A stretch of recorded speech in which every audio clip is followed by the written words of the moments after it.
we want one for, I think, 18. One for 19. 20 because we did multiple. It was so bad. We were picking like, okay, this is an actual guarantee. We're going to move the odds for this. We're going to get everybody. Sure. Hey, listen, we're going to get back on track here. We're getting back on that horse. Let's go. This is a guarantee. And we would lose. It's like, it's so impossible. I have no idea. Don't you love those locks? Don't you love those locks? This is a lock. This is a guarantee. Guaranteed win. They're playing at home. They haven't lost in 25 years. The other team doesn't have 15 players, and all of a sudden you lose. Yeah, we know too much, Joe. That's the thing. We know too much. We know, like, well, Right. stats say 87% of the time a team coming off this are going to do this, especially going into a situation like that. Oh, you add in the wins. Oh, this bumps up to a 92%. 92%. That sounds like a great time. But then you don't account for there's fucking 8% there. That 8% is still a very real. It's not a zero. That is not a. So that 8% might be moving for the next 50 times that situation pops up. You have no idea because the past. The classic of that is horse racing, Pat. How many times have you heard people go to a track, we're going to bet on a horse. Why'd you bet on the horse? Because I like the colors. The jockey's wearing a really nice outfit, or the horse has really nice colors on it. So I'm going to bet the horse, and the horse wins. And all those numbers and all those statistics and the races they've run in mud or whether it's dry or whether it's turf, nothing. Does not matter. Does not matter. No. How'd you get to that point right there? Did you see that pink? So sweet. It had that pink. It was painted. It was the only one I could see. Literally, I would like to see the horse that I'm betting on, and then all of a sudden, here we That's are. right. Triple crown. We did it. Then they shoot the horse. Whoa. Joe, that is part of this downfall of horse. Yeah. We've learned that this year. We don't like doing it, Joe. We got to cover sports every single day. We learned a lot about the horse racing community this year. A lot. I didn't know that. Let's have a moment of silence for all these horses that have raced. Moment passed. Thank you, ponies. Thank you, ponies. Pac-Man has a question for you, Joe. Joe, my question is, the NIL deals is really big right now, especially at Notre Dame. What do you think it would have been when your time? And also, what are your feels on the transport portal? Because we're looking up teams, and it's 100 different kids that's transporting to different schools every other week. I feel like how we're looking at the schedule. Are you with the transport portal, or are you not? You know, Pac-Man, first of all, the NIL is it's seeping into high schools and it's ruining. I mean, we don't. I didn't know that, Joe. Yeah. Oh yeah. It's in the high schools too, as well as the colleges. You know, it's scary. I mean, the numbers are crazy for college guys. We don't have college football anymore. We have semi-professional football played by young people. That's basically what it's boiled down to. So you know, we heard a couple of years ago a couple of coaches going at it where now you get to buy your team. That's in essence what they're doing right now. Is colleges are buying. The wealthy are going to get more wealthy, and those that can't afford the players are going to be able to just provide education and a place to play some football. But when it comes to the competition, the other thing, Pac-Man, too, is how about the conferences? What's a conference anymore? A conference this year is not a conference next year. If you're part of a conference this year, you're probably not going to be part of it next year because somebody's going to offer you more money. I mean, it's crazy what's going on. The NILs, I think,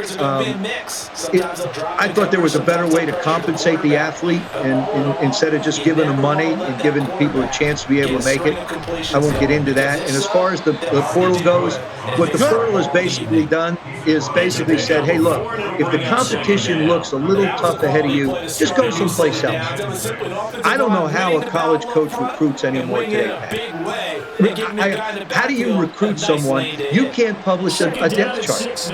I've talked to coaches where they cannot put out a depth chart, all right, for their spring game because they're going to have people transfer out if they're not one or two. I didn't even think about that. Instead of competing instead of saying, okay, I've committed to this university, you know, the guy ahead of me's there, and I want to compete.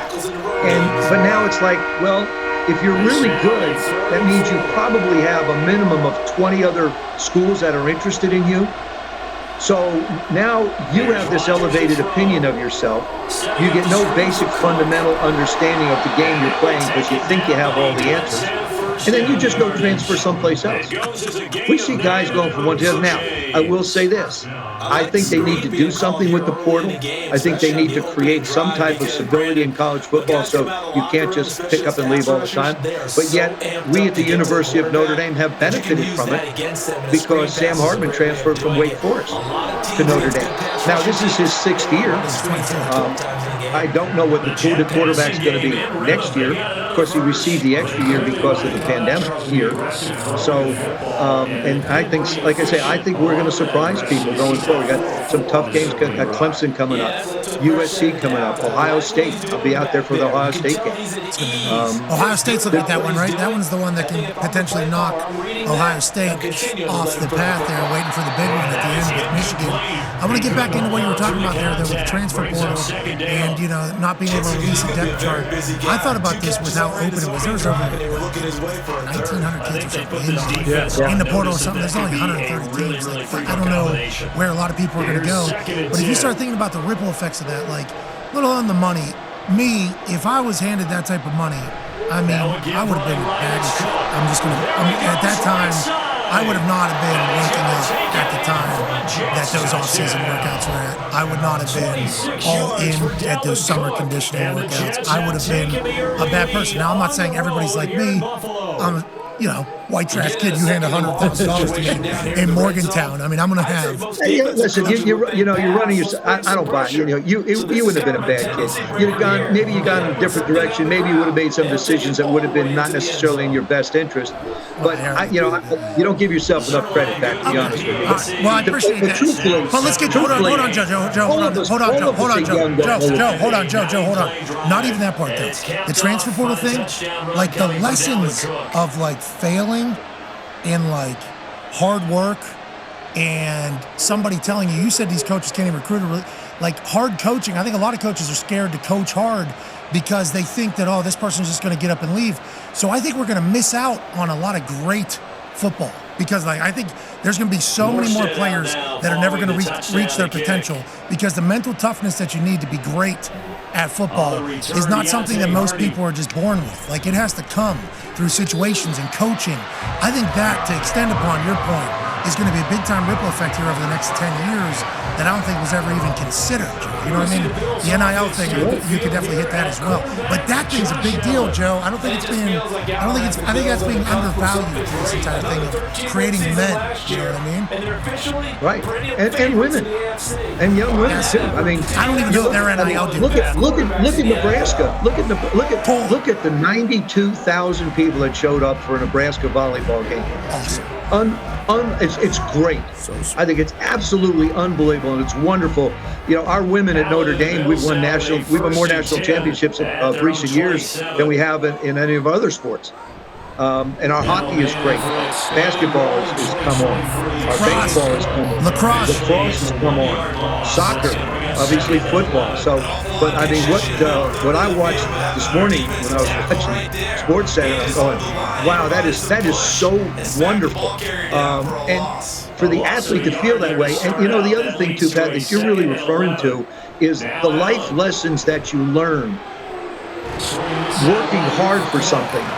Are invaluable for you for the rest of your life, because you're going to go to a job and somebody may be better than you there, and what are you going to do? Are you going to go someplace else and then someplace else and then someplace else and just become a nomad going from job to job, as opposed to fighting it out, learning, toughing it out?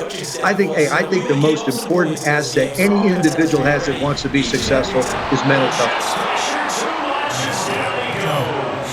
I enjoyed this conversation. Yeah. Thank you for coming on. Genuinely. Thanks for having me. What do you do? Thanks for having me. You do some commander stuff, right? I was looking it up. I was trying to. I do. Yeah, I did the preseason for a couple of years, and I haven't the last few years. Mostly, I do a lot of motivational speaking. I have a chance to travel around the country and now every now and then around the world to be able to share some stories with people and share some experiences. I've been blessed to have some unbelievable people help me get where I am today, and I appreciate them every minute. Oh yeah, I'm definitely enjoying the book. boys are going to need it by halfway through the season. For sure. They're going to be a little tired.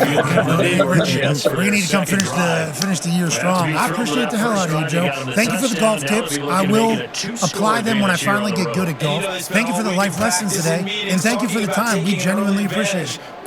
Pat, great being with you. Thanks for having me. Take care. Hey, Coach Lou Holtz is here as well. I think he wanted to tell you something about your birthday coming up. Yeah, Coach, Joe, I'd just like to say happy birthday to you. I know that I'm sure we've crossed paths. I can't really remember right now. I know you never actually played for me. I can't remember if you played for Eric Parsons or if it was Dan Devine or if it was one of those other guys. I know it wasn't Duke Rockney. I know he was a little bit before your time. But, Joe, it was an honor, talking to you today. And I love that you go out there and you pull out for the University of Notre Dame. I know how much you love the university, and I think you know how much I love the university. So go out there, Joe.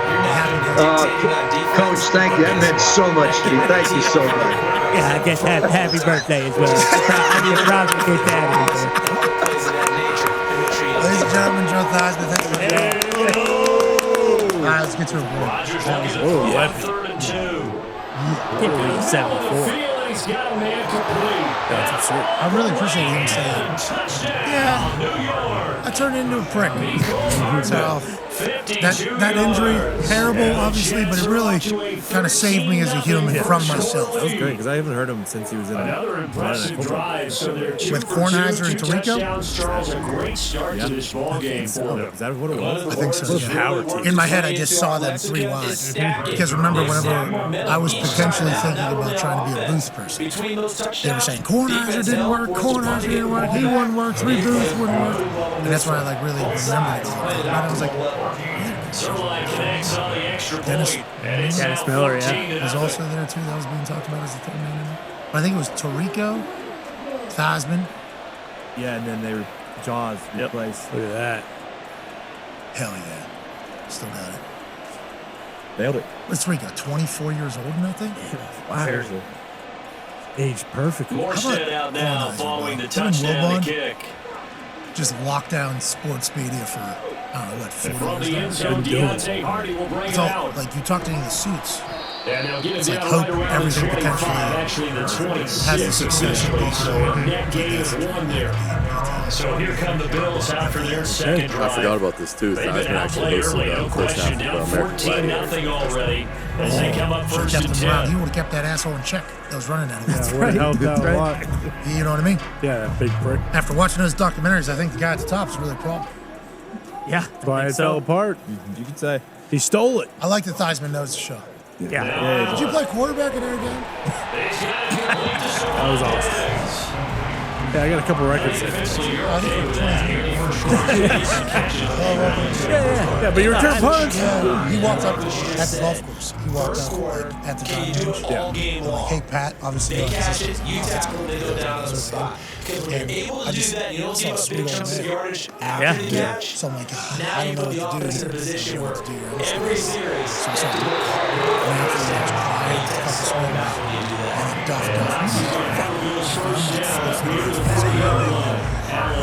how's it going, Pat? You know, not great, Joe. Thanks. Right. And then he turns around and he's like, let me watch a couple.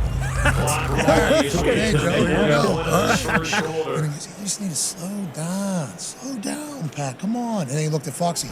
Your job is to tell him to slow down. Makes sense. He's a motivational speaker. Yeah, he's really good. I thought we were going low that day. Me too. And then I remember I had 4 broken feet too. Yeah, can barely walk. Sunburned back. Speaking of, we got a big time debut. Fox and Flip coming in about 20 minutes. Hell yeah. It's the longest one yet, but it is it's behind the scenes of ESPYs and Tom's. It's a bang. Presented by PhD. Yep. Hell yeah. Shout out to PhD. Love Shout out to PhD. Most expensive clubs of all time. Story behind it.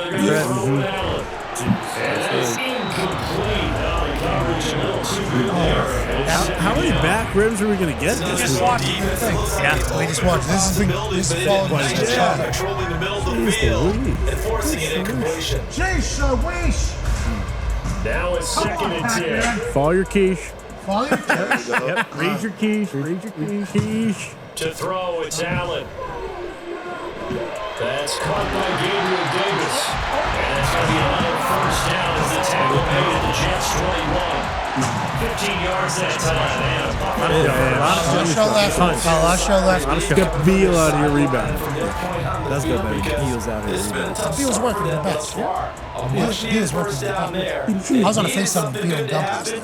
Really? It was awesome. Whoa, three-person? Beal might live in a log cabin. Yeah, he was. Well, he has log He's cabin. moving and shaking over He there. was like working in the kitchen while we were on the call. It was awesome. I was kind of seeing a tour of his house. Well, you saw the dog. You know. Come on. Beal Not doesn't deserve that. In the kitchen, they're all moving and shaking. You think he could have neighbors? All right, let's get to a break. What was the face about? Just checking in. Yeah, we were just talking about how we're going to move forward because the new system that they have that will replace the system that we've used for ripping and clipping is only 20-25 times better than the one we use. Oh, is that right? Finally. I think their back end clipping, ripping system is maybe 40 times better than the one that we just signed up for another round for 2 more years. Oh, nice. Yeah, we re-upped it, Yeah, we re-upped it right before finding out about this mega thing that we're allowed to use that makes everybody in here's life much easier. To be fair, I mean, it feels as though we've had to go the opposite way. So this is kind of great news. Yeah, this is good news. This is goodness. Yeah, It's that was much better. convenience is much more important than a 2-year subscription of a service that we will not use. You could actually use that for the just the basketball court now. Boom, just there run it it is. right in there. Perfect. And then also the short course. Yep. Yep. Sim. Yeah. 2 years. All right, we're back. All right, it's not wasting money. We're trying to figure out how to record it. That stuff, ESPN has it. There's some shit that they don't need. I don't know if everybody just doesn't know it exists or they don't use it. Walt created it initially. Proprietary information. Froze it in his cryo dome. I don't know if Walt was part of it. I don't think so. I mean, the highlight thing is truly one of the best uses of technology. I think it'll only take like 4.5 hours out of Foxy, Here's Bill, Hardman on the Tone, return. and Mitts Mondays. That's not Oh. Mondays are going to be a lot better. Here, so get this up to the 29. New York Boy, set last to year, take the this thing's getting field. down the line. So for this offense, Charles, remember, drive 1 made it to the end zone, drive 2 resulted in a touchdown. So as well. awesome. Now they'll try to Finally. make it Bro, look out from all of it. Good Lord. Had to got This was the plan, and this is what they wanted to execute. But got to do an interview. Yes. Big time interview. Hilarious and publication. afterwards, they'll say there was never a doubt in our minds we were going to be wait successful to in this one. Oh, it's gonna be great. Me too. Oh, can't wait. That's what you said, like legit hard-hitting questions.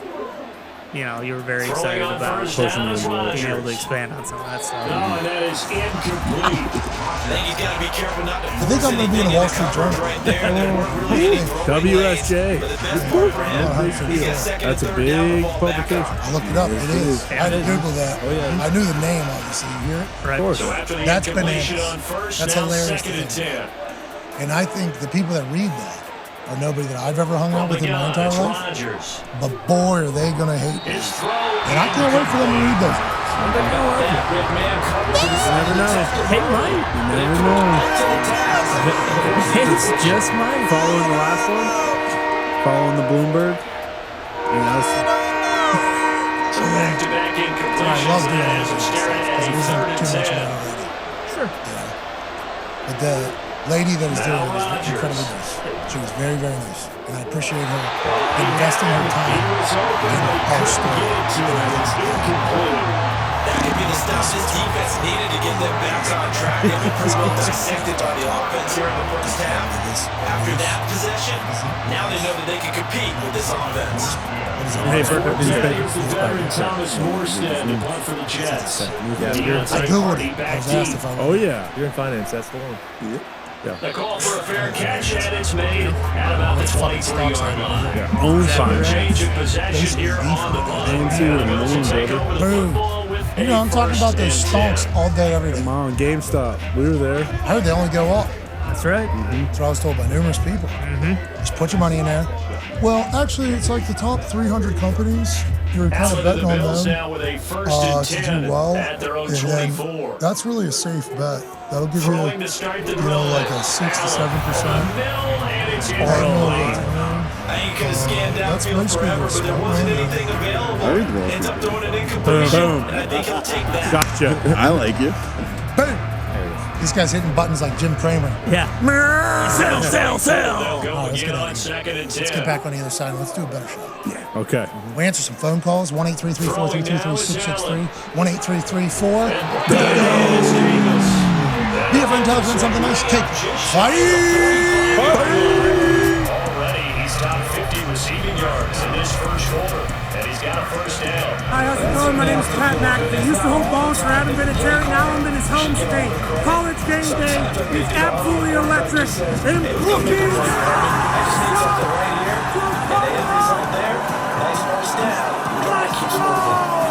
College Game Day has made the voyage to Brookings, South Dakota to experience a game with the best fans in college football.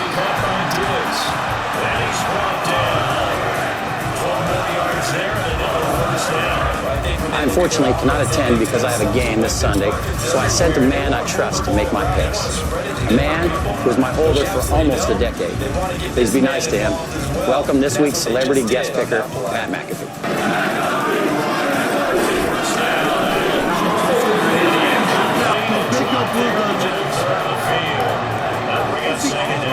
Yes, everybody saw this. The best play in the whole season. I absolutely loved it all the way up until execution time. That is not one we like to show in the brand headquarters and direction kicking world. Make sure you get your best people in the area to try to take that away. Duck that. Oh, Now Allen again. Top of the dome. It's going to Running. Daniel Russo. What's on? Knee to the face. What's this? Go. Yes. They're cooking. They celebrate by doing shots. I'm going with the University of Virginia. on play action. Allen.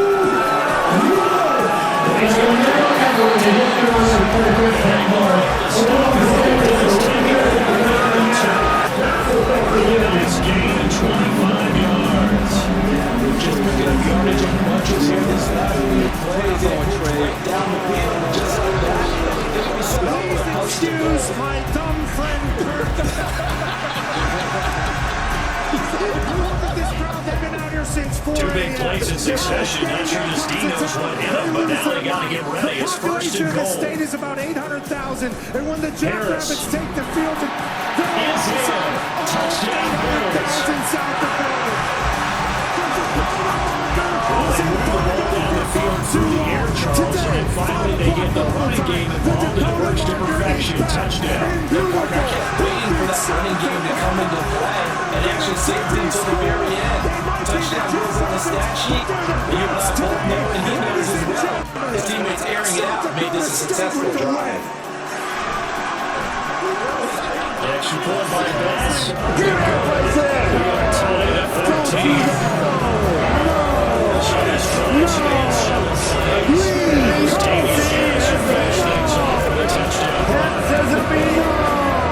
I told you I came on the radio show that we were going to get you on College Game Day. Not only are you incredibly intelligent and handsome, you're a man of your word. You picked North Dakota today, so I had to bury you. That's okay. But it's been nothing but incredible. The College Game Day crew is hospitable. In South Dakota State, I think we can all agree, they showed up here. Yeah. But I loved it. I've watched the show, obviously, forever. And it's on in every single NFL locker room. I told you that. Yeah, So this is a big time deal for me, my family, my friends.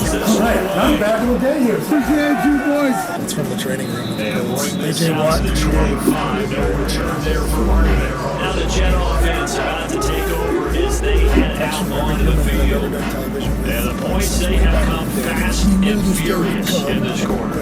You really don't want to be on the defensive side of the ball right now, do you? Because you're either thinking, my replacement may get an opportunity, you had better be on some shit or maybe I just need to get out of the game for a while because I just can't slow these guys down. They've got to figure out a way to disrupt these offenses. And typically, one guy makes a big play, and that can help change things. We'll be looking for disruption on both sides right now. Several teams in each age group. His name was Troop. Trusting God. And he works his way past the line of scrimmage and slants the ball.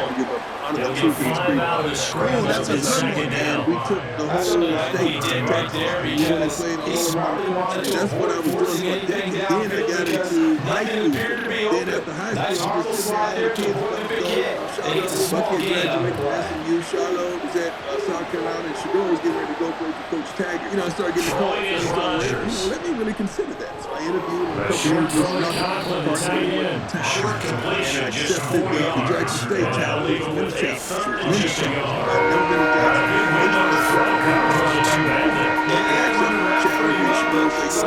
Russell's way open.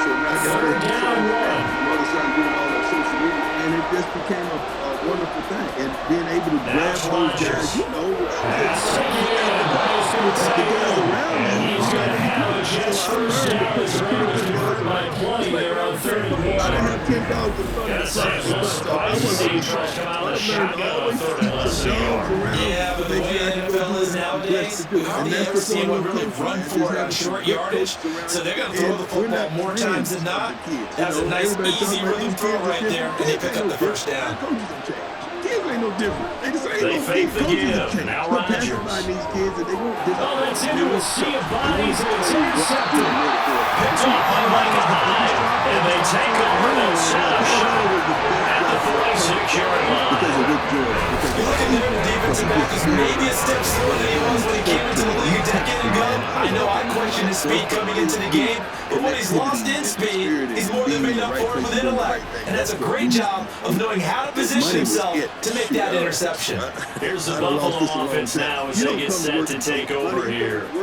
They've got momentum on their side. They were once down 14-0. Now it's even at 14 as they look to put together a drive to get in the right next to lead. the kid on the couch. Now I'm on the other side and the coach that you're talking to. So it's not nothing that I don't understand about this process. You want it prime, that's what you're going to get. I don't know how to dress it up and flip it no other way. I got to be me. I got to be me unapologetically. I'm going to be me. So after the INT, it's Allen. I assume you've run into that case. He's got this one complete to Sherfield.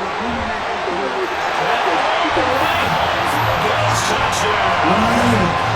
Trent Sherfield, 46 yards. He's so fun. And the Bills have taken the lead. We are very, very thankful. AJ, let's see some ways we talk system. Extremely hard to defend when it's run that precisely and the ball's delivered that accurately.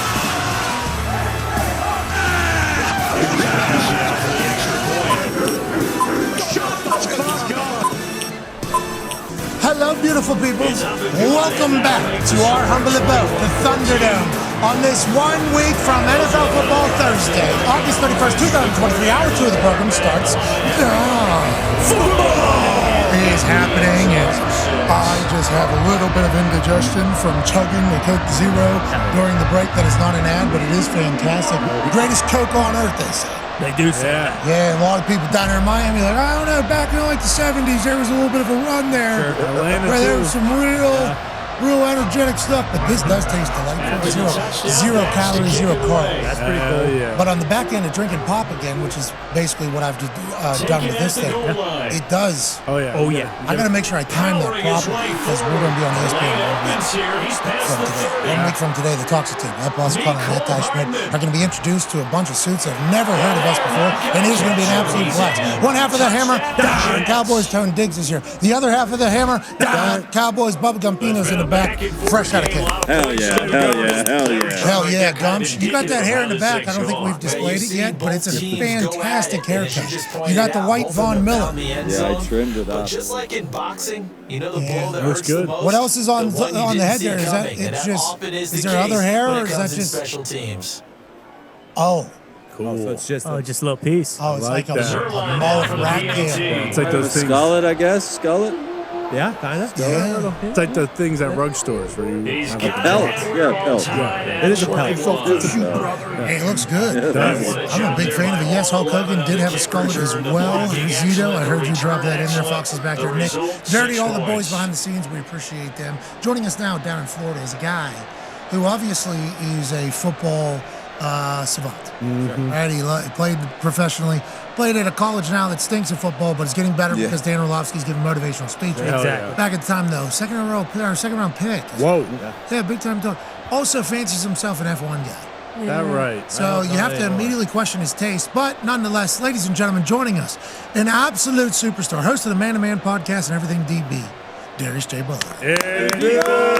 Let's go. UConn didn't deserve that. We're kicking off our night tonight against NC State. We didn't deserve that. Well, on our way back up, Jim Moore. Dan Orlovsky's back in the building tonight. I heard he's going to be potentially running out with a Husky on his shoulder. And this is big time. I do believe UConn's going to get back to some prominence like whenever you were there and when Dan Orlovsky was swinging the rock around. UConn takes on NC State this evening as a 14.5 home underdog.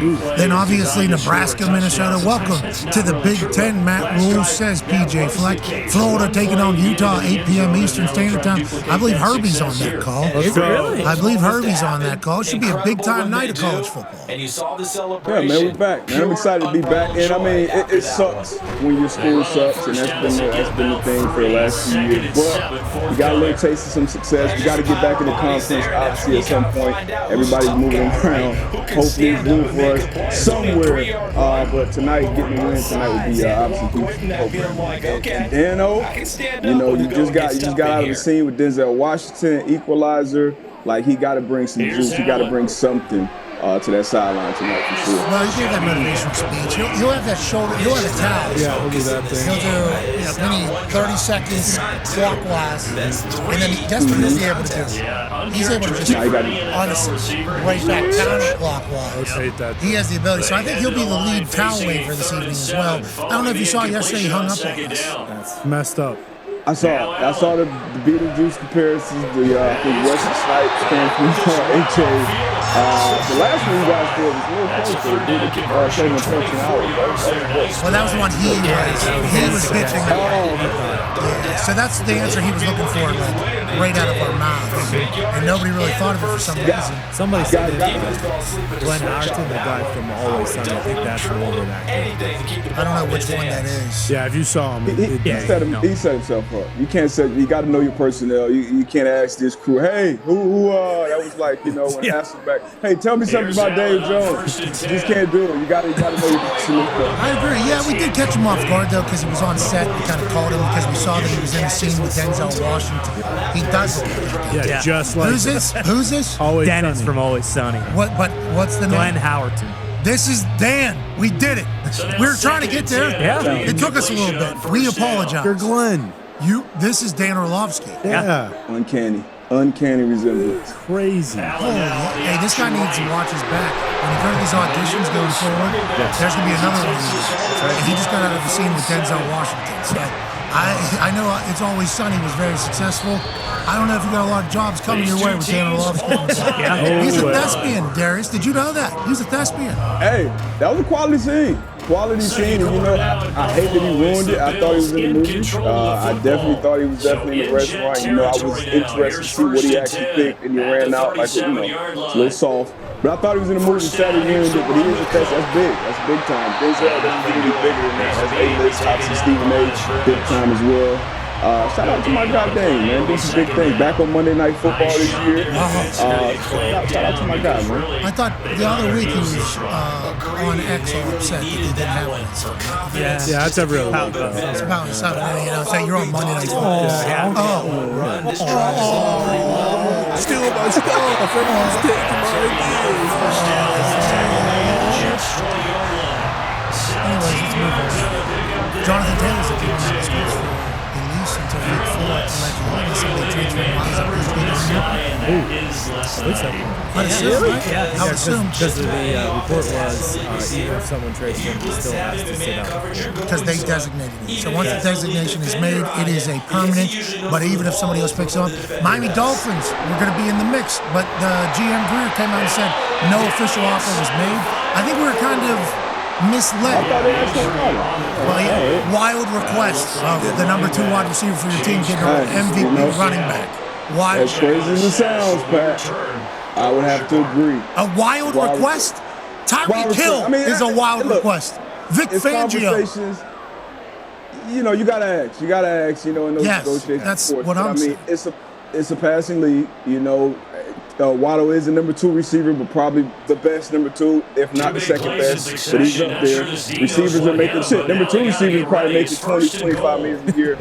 Soon once T. Higgins and those guys get paid. So with a passing league like that, a guy coming off his best year, you're gonna trade for Jonathan Taylor, obviously great running back. 2 years ago wasn't in the MVP conversation. Last year was banged up, not healthy currently. Not gonna have him for the first 4 weeks. Wow, I mean that may be a little stretch, but yeah, it's definitely. A request, though. Like, what are we even talking? It was a business negotiation. Requesting number 2 wide receiver when you're giving up the running back. I do not understand why it is the way it is, but it felt like the national narrative was if the Colts don't pay Jonathan Taylor $17 million a year, they're dumb. Like, what? So now it's like, well, the number 2 wide receiver for a team for a guy that everybody thinks is one of the top running backs in the NFL, which we hope is the case. That didn't make sense, but the deal was not made. If the deal was made, then you could say, wow, that was a wild fucking move to give up your number 2 wide receiver in a passing league, but also you get Jonathan Taylor, who's supposed to be a guy. Were we lied to about the interest, you think? Because the NFL calendar told me that was going to be a tough deal to get done with Jonathan Taylor, especially in the world that we're in. We were hoping for it, but everybody was telling us about all this interest, and seemingly there wasn't, unless Chris Ballard was negotiating in bad faith in making wild requests, like number 2 wide receivers to everybody that wanted to do business. You know what I mean? Hey, he's doing his job. That's what he's supposed to ask for, I guess, wild things. But I think the biggest thing... It's an MVP conversation we're trading. What? Listen, Pat, You're the one telling me how good of a running back he is. Everybody on earth was telling me how great he is. And then the number 2... Talk is cheap. What's been offered? What's been offered? And it's a what have you done for me lately league. We know, we watch the coach closely, obviously. We know how dynamic he is when he's healthy. He was never even hurt until, I think, last year when he had the ankle injury. And then coming into this year, still not being fully healthy. That's a big thing, especially for a position where it's running back. Yeah, he's only been in the league for a couple years, but he got a ton of carries in college. And, he goes downhill quick at that position. And there's not a lot of teams lining up. We can see what's going on around the landscape with running back. There's not a lot of teams lining up to pay running backs $15+ million a year. Is he worth it? I think that's exactly what Anthony Richardson needs, especially when you look at the rest of the roster. You look at the talent at receiver. The guys just can't create space. Guys aren't going to be open, so we're going to need Anthony Richardson to be dynamic week in and week out to give us a chance to win. So we definitely need. We don't have any weapons at wide receiver.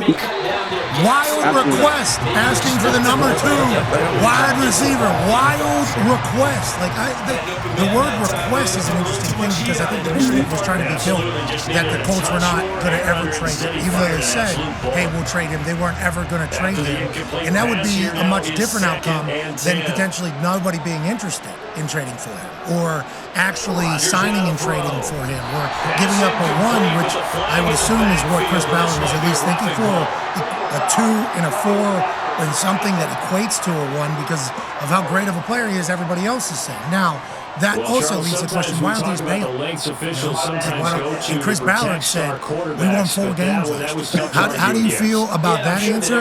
And then he also said the relationship is repairable. Do you think that's the case?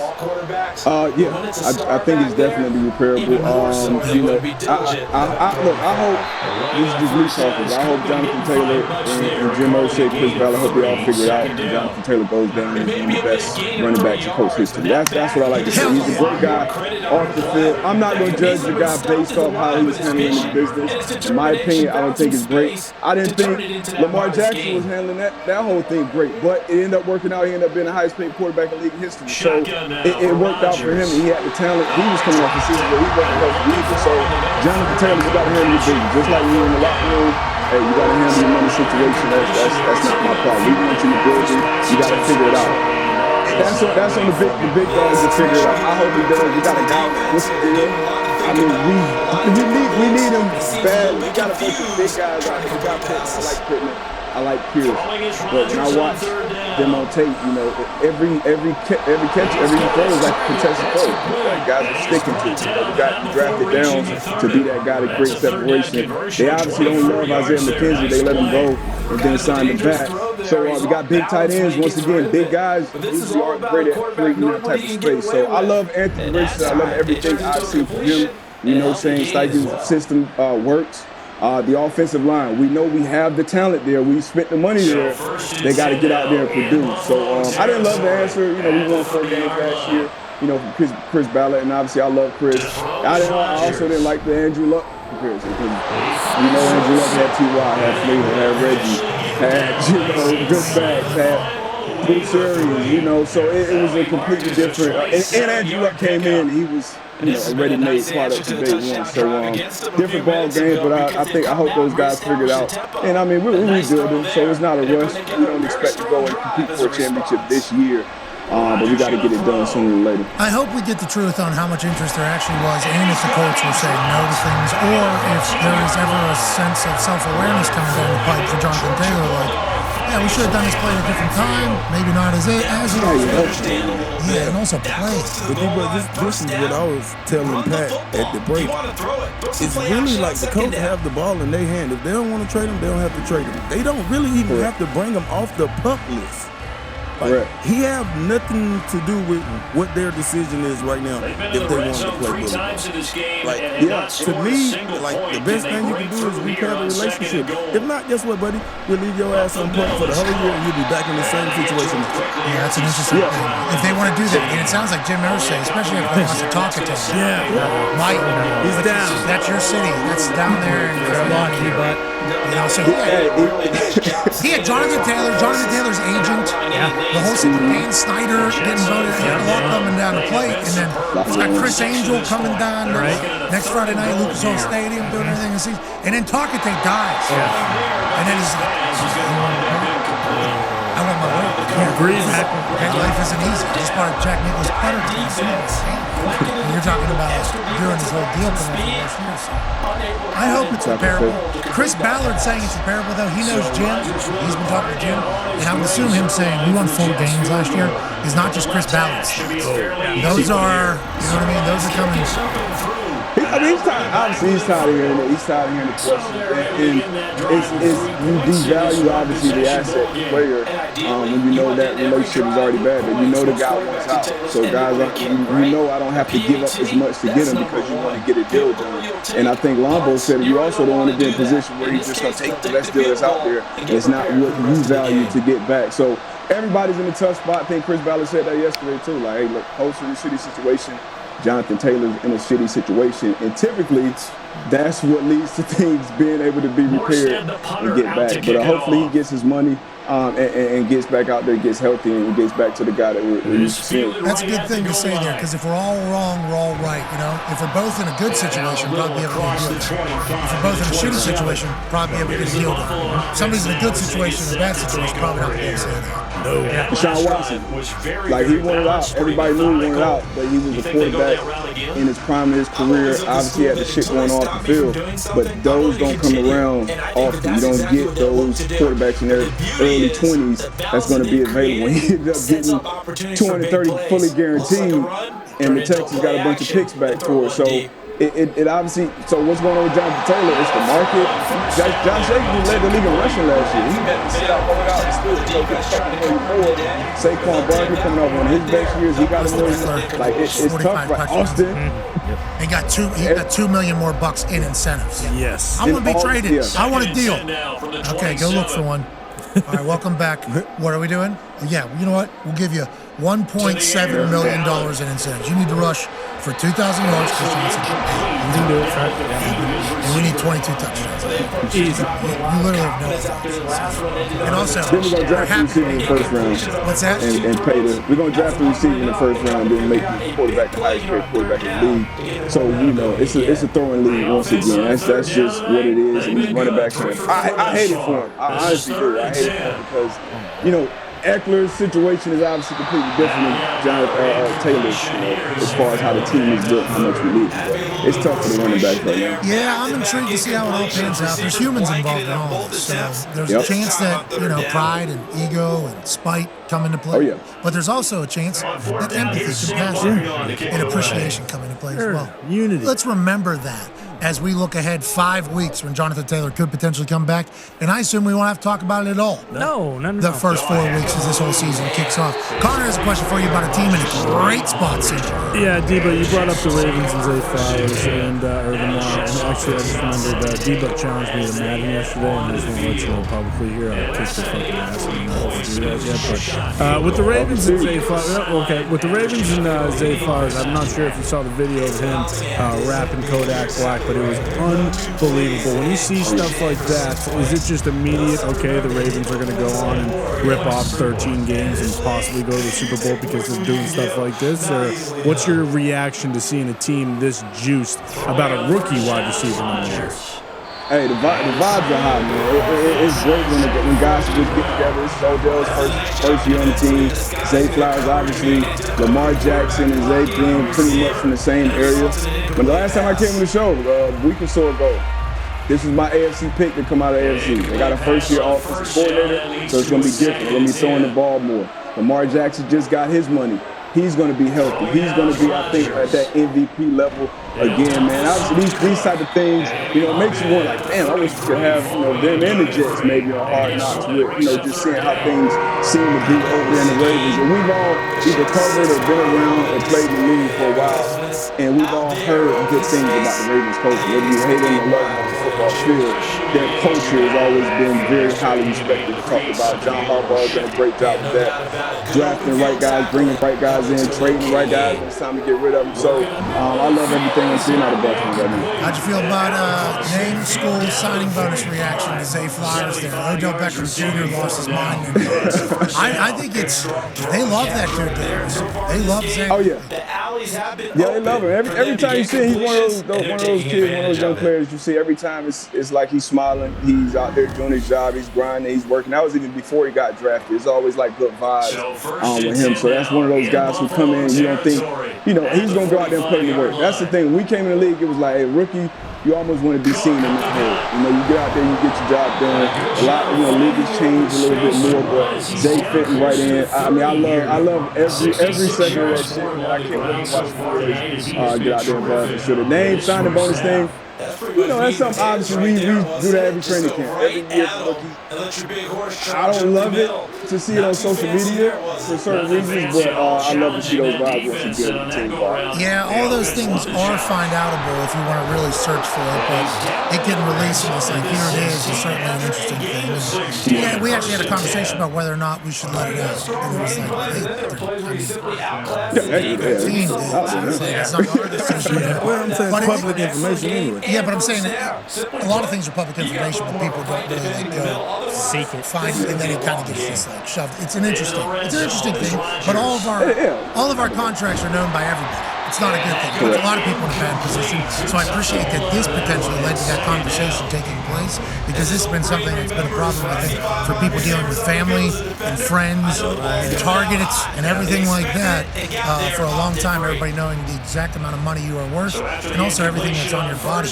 There's some stuff coming out of the Dwayne Haskins story. Yeah, crazy. That is kind of this exact thing taking place, and it's not been legitimized, but you should look into that. That's one of those things that you should kind of look into. Speaking of things that we kind of have to look into, Jimmy G, how'd you hear this? Jimmy G, super handsome. You didn't see? Oh, dude, he was talking to Sports Illustrated's Robin Lundberg. Had a nice little split screen, And Jimmy G seemingly didn't really mince his thoughts at all about how he feels about the Niners, and I did not expect this. Normally, super high road shit all the time out of everybody.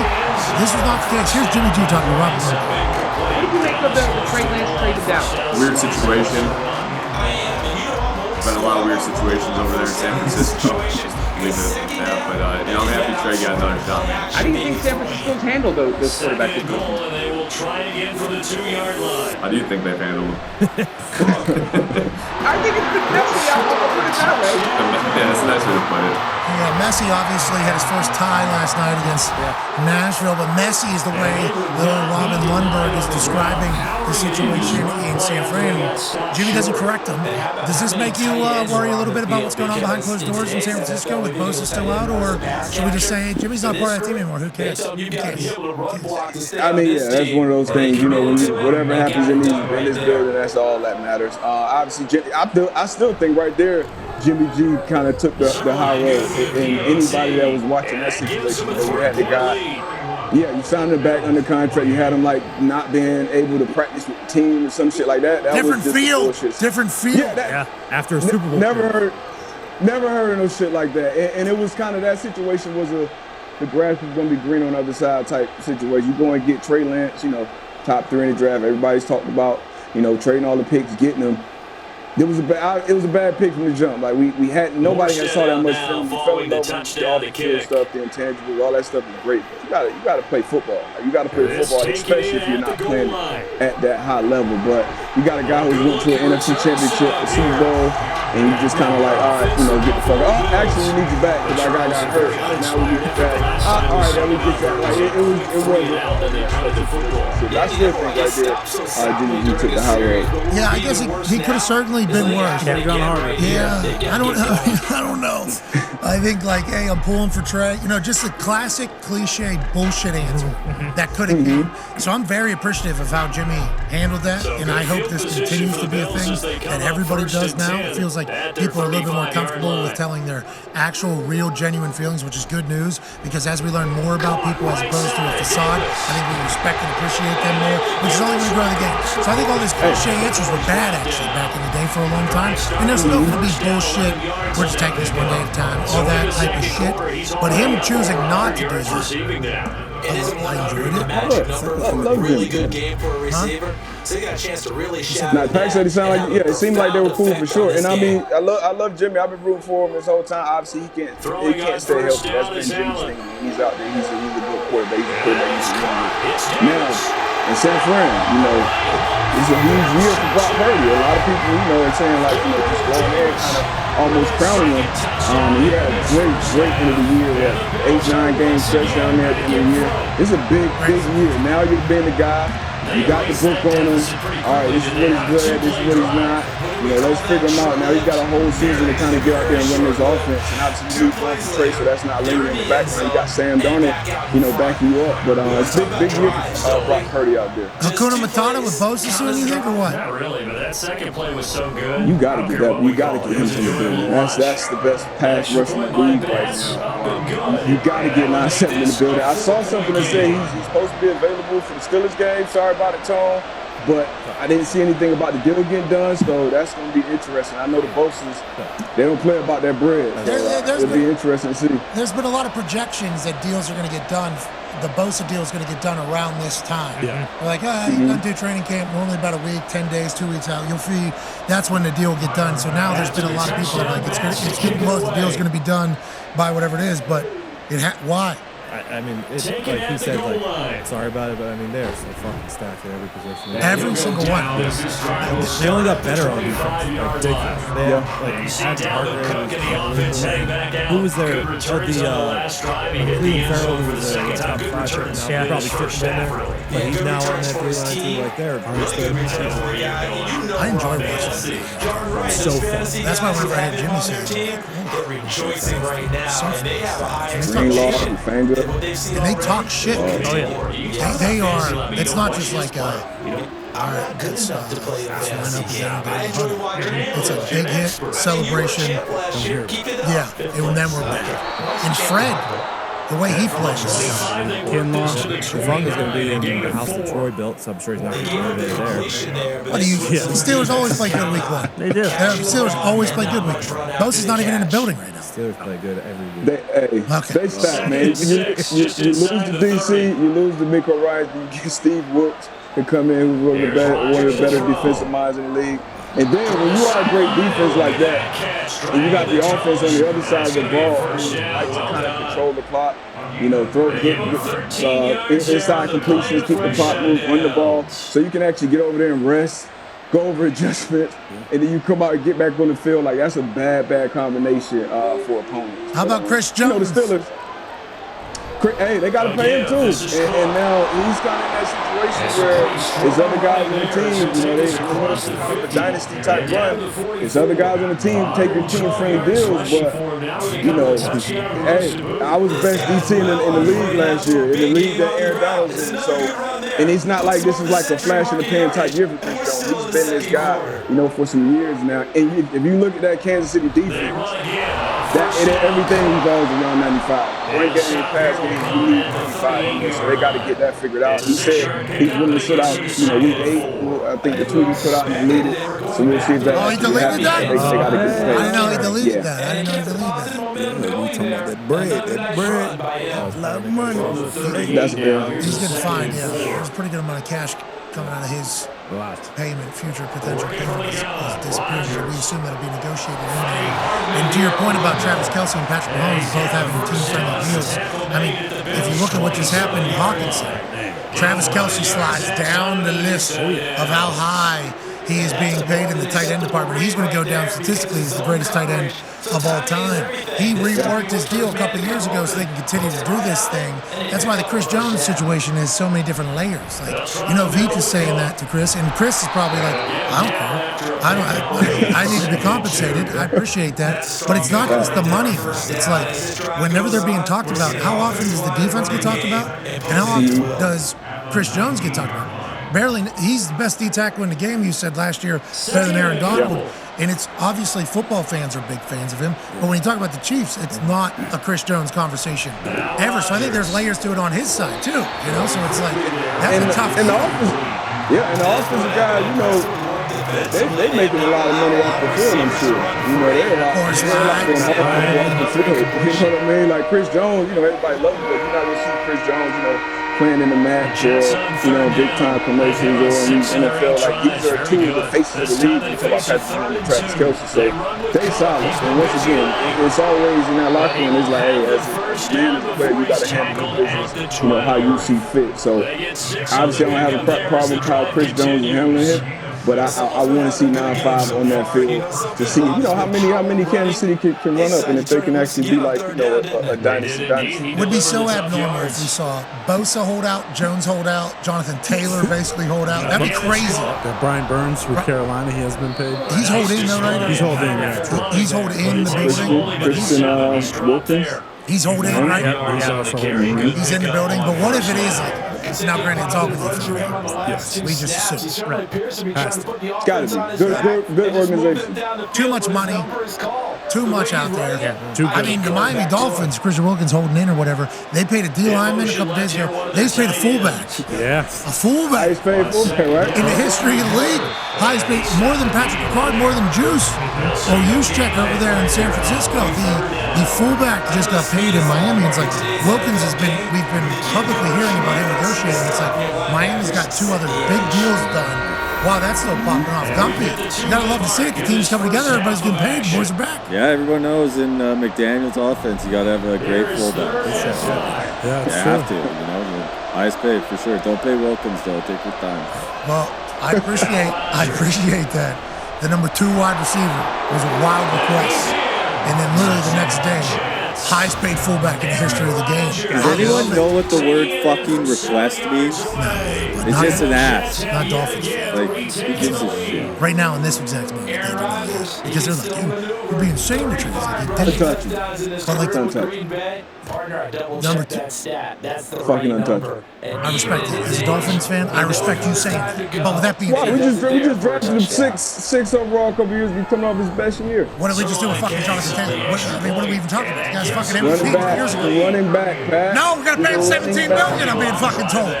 Everybody's talking against themselves. I don't want to fucking hear That's cap. That's cap. I mean, we just saw the market. We see what's going on in the running back market. No, Darius, you did. Who's getting paid $17 million? Nobody, which is what I think Chris Ballard has been trying to say this entire time. Yeah, what are we talking about? Dude. Why would they reset the market? Now, if he was holding out after that MVP year, that's a different conversation. I just don't understand. That was his 3rd year, but I'm sure this Malky guy's got to figure it out, and I do appreciate that. And if he gets a deal done, Possibly the worst holdout of all time. Timing and everything. That's what I'm saying. Like the entire strategy behind it is just, if it works out, we're wrong completely. Okay, which could happen, and business does do that. That is something that could happen. But optically, with where we are right now, with how it has panned out, Colts look stupid. Jonathan Taylor deal looks stupid. This agent is hated by the entire city. I mean, and Jim Irsay. Yeah. And if he's going to continue to do, and we don't know if that's the truth. This is us just projecting what it looks like from right now. Yep. It's like it's just a bad. This is bad. This is a bad. Dumb. This is a bad thing. This is just a bad business move. But it might work out, and hopefully Jonathan Taylor still the guy from 2 years ago. Right? That's what we're hoping. Yeah, hell yeah, we know, because you look at Yeah, I'm optimistic. Pac-Man, you go in this Wednesday meeting and you put up the game records. Like, who are the 3 game records on offense for the Colts? Exactly. Mark Pittman. We got Ryan like Kelly. close to That's the center. Bengals. Yeah, but you got to remember they're going to do center eligible. That's their, right. Yep. Ryan Kelly. Ain't no Zeke. We ain't got no Zeke as center. Okay, look, we got you gotta have dudes, right? Jonathan Taylor. The last time we saw him in the school, like you look at all these teams that are at the top that compete, like they got fucking dudes, difference makers. And not to say that these guys can't become those guys, but right now, you look at our offense, you say, okay, Anthony Richardson, a guy who started 13 games in college, who we expect to have some growing pains natural. That's the guy that we have to limit, obviously, his arm and his legs. Who's he throwing to? Who's going to get up? And who's going to be dynamic on the offense outside of Anthony Richardson? I don't see how, as an organization, you can let Jonathan Taylor out of that deal. Now, we have to pay him. That doesn't mean we got to pay him $17 million either, though. So you got to also look at the marketing. They got to ensure that shit. Yeah. Got no game records. Wild request. Number 2 right now. Wild. You got no game records. Right, hey, that's the Dolphins. That's the Colts issue. The Dolphins, they got to do what you got going on there. Bingo. That's why, like, everybody, like, Dolphins fans are acting like the the Colts are the ones that are making it. They're giving up the only fucking real super talent, if still, right? He's an injury that's been lingering a long time. His injury has been lingering. He missed camp. It's like an ear infection. He had to go. Yeah, somebody had a TJ Hawks had an Worked out. Magically went away. Worked out. Yeah, and a back. Well, that's the thing about the ear, like, a little bit of financial freedom. Your ears kind of perk up. Yeah, it's all that fluid out of there. Yeah, they open up and boom, they just dip out of there. I'm happy TJ's ears are okay. Yeah, me too. Could you imagine having that for that long? Oh, we got equilibrium trying to block and run around. Oh, fuck. Sorry, you were about to say something. We went on an absolutely absurd I was just sitting here listening to what you're saying. He was like, this just looked bad for the coach and everything. But he came out and said that he would play up under the original contract. That's first and foremost. Second of all, they won 4 games. You was the owner. I don't know. The DB was the owner. Connor was the owner. Ty, Tom, anybody in the building. I'm not paying the motherfuckers if we only won 4 games. Yeah, we're never going to be able to. It is a rebuilding year. I'm paying the Pack. But only reason why he had not in the building. You're not in the building. If he was coming off this year, yeah, I would pay him. What do you pay him right now? Off of last year. You pay him right now for this year, just for 1 year, like a little. So how much you pay him? Once again, I'm not resetting the market. I know his injury, right? I know. Okay, are you going to be? Is it an injury that we can be back to 100%? If it is, I'm pleased to sit out the first 4. Now, like you said, Pat, this is lingering, and I saw some videos of him even on sideline not really walking. Like, you can't walk to where you're not limping. That was weeks ago now. Where is he now? So if he's on the track, if I talk to EB, I talk to him, I talk to the training staff, and they say, hey, this is the injury. We think he'll be back at this point. I'm gonna offer him, hey, we'll put you at 13, 14 there. We just saw what Saquon got. We saw what Jacobs got. For how many years? 13, 1 year? 14. How many years? For 3-4 years. You have the first 2 years guaranteed. This is a young guy who, it ain't like he had a bunch of injuries in his past. He's a young guy who we've seen him be the best in the league at his position. And look at the rest of the roster. Like it ain't like who else are you gonna You gotta pay? come back and show something before you get paid. Nobody. What's you gonna pay? Where the money? What you doing? So to disagree with like some things here, we think the right answer, and we are not as intelligent human beings, but you saying you want to agree to like a 3-4 year deal, okay, that's different than what we think. We think they should boost his salary for this year, and then just like, hey, can we meet in the middle somewhere for the rest of this year? We're not going to be able to get a trade done. And it seems like Jim's not going to want to pay him for 4 years right now, especially after that year. It's like there has to be somewhere you can meet in the middle, but then you start talking about precedent being set and like how this whole thing's gone and like what happens the next time somebody's in this position. It's like all those conversations start getting chatted about. And it's like what matters, what doesn't. What matters is if that guy's on the field, we're a better football team. You assume. But also him just not being, him in the building is not good for a team that's being built right now. It's like there's so much shit in this. I hope he gets paid. I hope he gets paid. I just think this was all like very poorly kind of executed to get to that. Jim wouldn't be saying the president. The president's been set with Tony Pollard, Josh Jacobs, and Saquon Barkley. They all. I'm talking about paying a guy who does this. In your building. Yes. Okay. You're rewarding pretty much the reaction is how they could view it. I'm not saying that's how they view it. I'm just saying that could be how general managers have viewed things in the past. That's it's business though. You know, I understand. Doesn't have to be business in this building. Like that could be business. That's business in the building because you haven't put. What have you done for me lately? Oh, you're talking about like why they shouldn't pay you. Yeah, because I'm being honest on the business side of the part of it. Like it's 4 guys that had 1,000+ yards this year that don't have a 3-year contract that's maybe a year older than him and playing on a 1-year deal. So there's no way that you can say, all right, it's good business for me to go and give this guy a 3 or 4 year deal or even give him $13 million. Because the guys who had 1,000 yards only give him 10 to 11 million. And you do business how business is being done and everything. We would like to see JP get 10 years, $150 million, and him be incredible. But what we're saying is we live in reality. You know, this is where we live. That's those other guys, they got Devontae Adams. You got a good situation over there in New York with the Giants. You got a good defense. You got a good young core that you already paid again. You believe in the future. Right now, everything's a question mark, especially offensively for us. Defensively, we got some pieces. Super young cornerback group. We have a dynamic pass rusher. Shaq, we got to see Shaq get back to where he was. We got a lot. We got Butler up front. We got some guards around. We need those guys. And Jonathan Taylor, we saw him, is the guy. We're the guy. Could you imagine if we win with this team? That would be sweet. I don't think the expectations are that we will, other than like, yeah, let's go win a Super Bowl. But that kind of works against the Jonathan Taylor deal too, where it's like, hey, we're turning over everything. Like it is a turnover pretty much of everything, and it's like you don't want to be a part of it. It's just there's so much shit. We hope he gets paid. Feels like it's never going to end. Chris Jones, he's going to get paid, right? Has to. It has to. Bosa, he's going to get paid. Has to. Has to. Brian Burns, he's going to get paid. Has to. Has to. Absolutely. Christian Wilkins, he's going to get paid. Has to. I believe so. Whoa. I mean, it's a little, when you talk about those premium positions, the pass rushers, if you're an elite pass rusher, elite quarterback, elite receiver, corner, like those are like the quote-unquote premium receivers. Now, Chris Jones is a D tackle, but he's their best pass rusher as well. So Chris Wilkins, he doesn't come off the field. He's a dog. He doesn't even, take a breath, 2 plays. He's a 3-down guy. He does everything he wants, super athletic.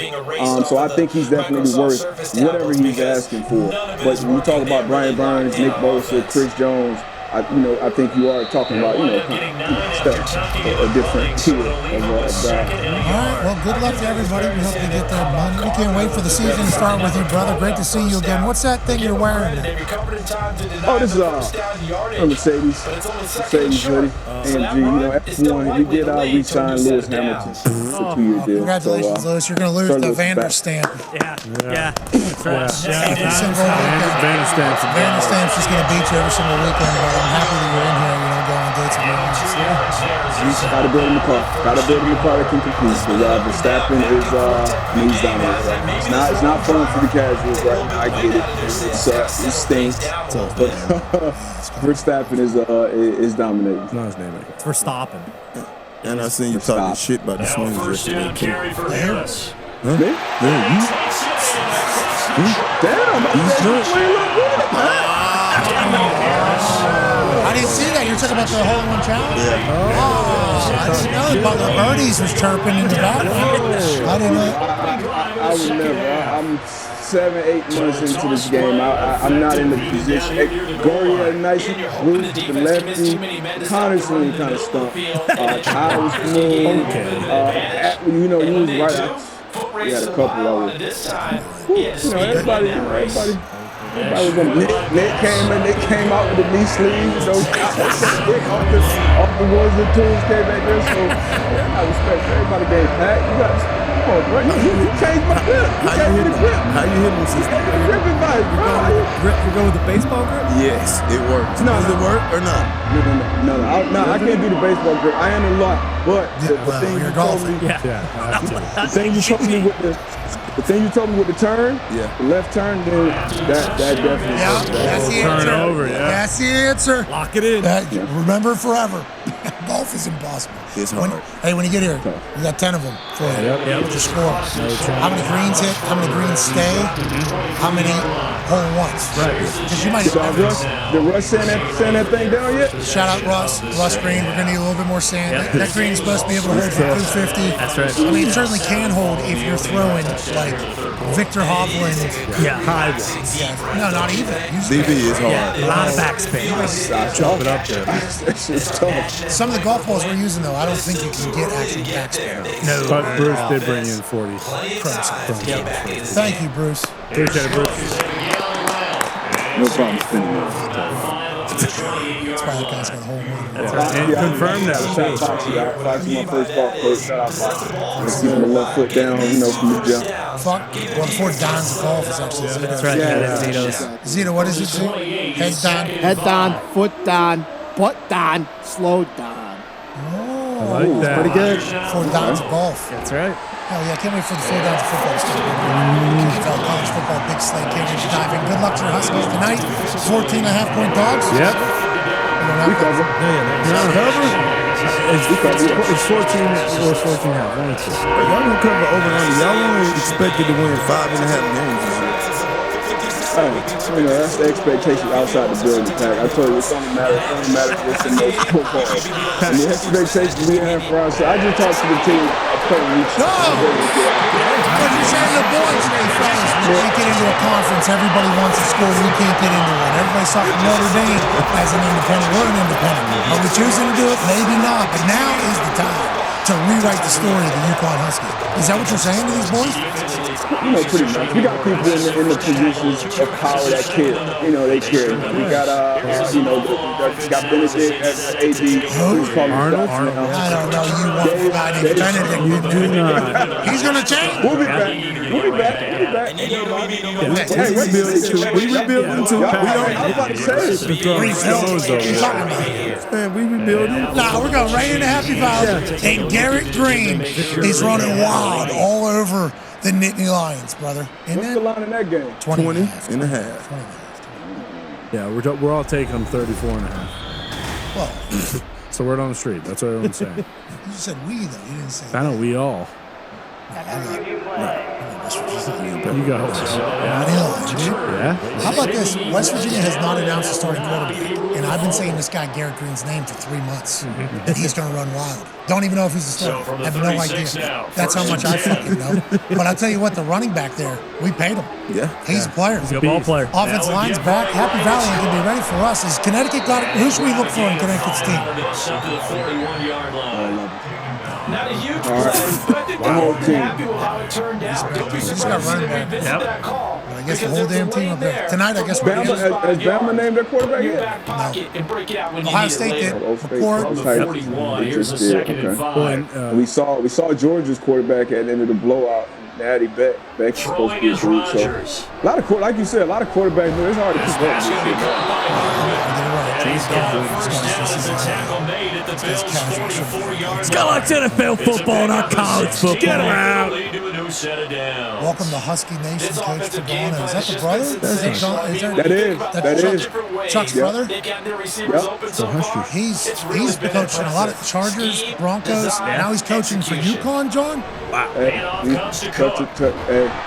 he's out there. We got Pagano in there. Come on, man. I did not know there was a Pagano in the building. That's big news. I heard there was an Orlovsky on a motivational video. Oh, yeah. I just now learned that there was a Darius Butler motivational speech on a Zoom a couple weeks ago. Now I'm learning that there's a Pagano in the building. Whoa. Plus 14.5 tonight. You got it. Ladies and gentlemen, the UConn Husky. 9-year NFL vet, big brain. Host of the Man to Man podcast there, Stars. Thank you. All right, let's get to a break. We're 4 or 5 minutes late on Bill Cowher already. He's not going to be happy. We apologize for that. He'll be back on the other side. Okay, we'll take a break because I'm going to go bathroom. And then Bill Cowher will join the Super Bowl chopping game. Let's go. Can't wait to talk to him about everything. Because Pittsburgh Steelers look good this year. Right? No expectations before training camp. A lot of expectations now post-training camp. I don't remember a team getting talked about like this in such a different fashion from pre-training camp to post-training camp in some time. Honestly.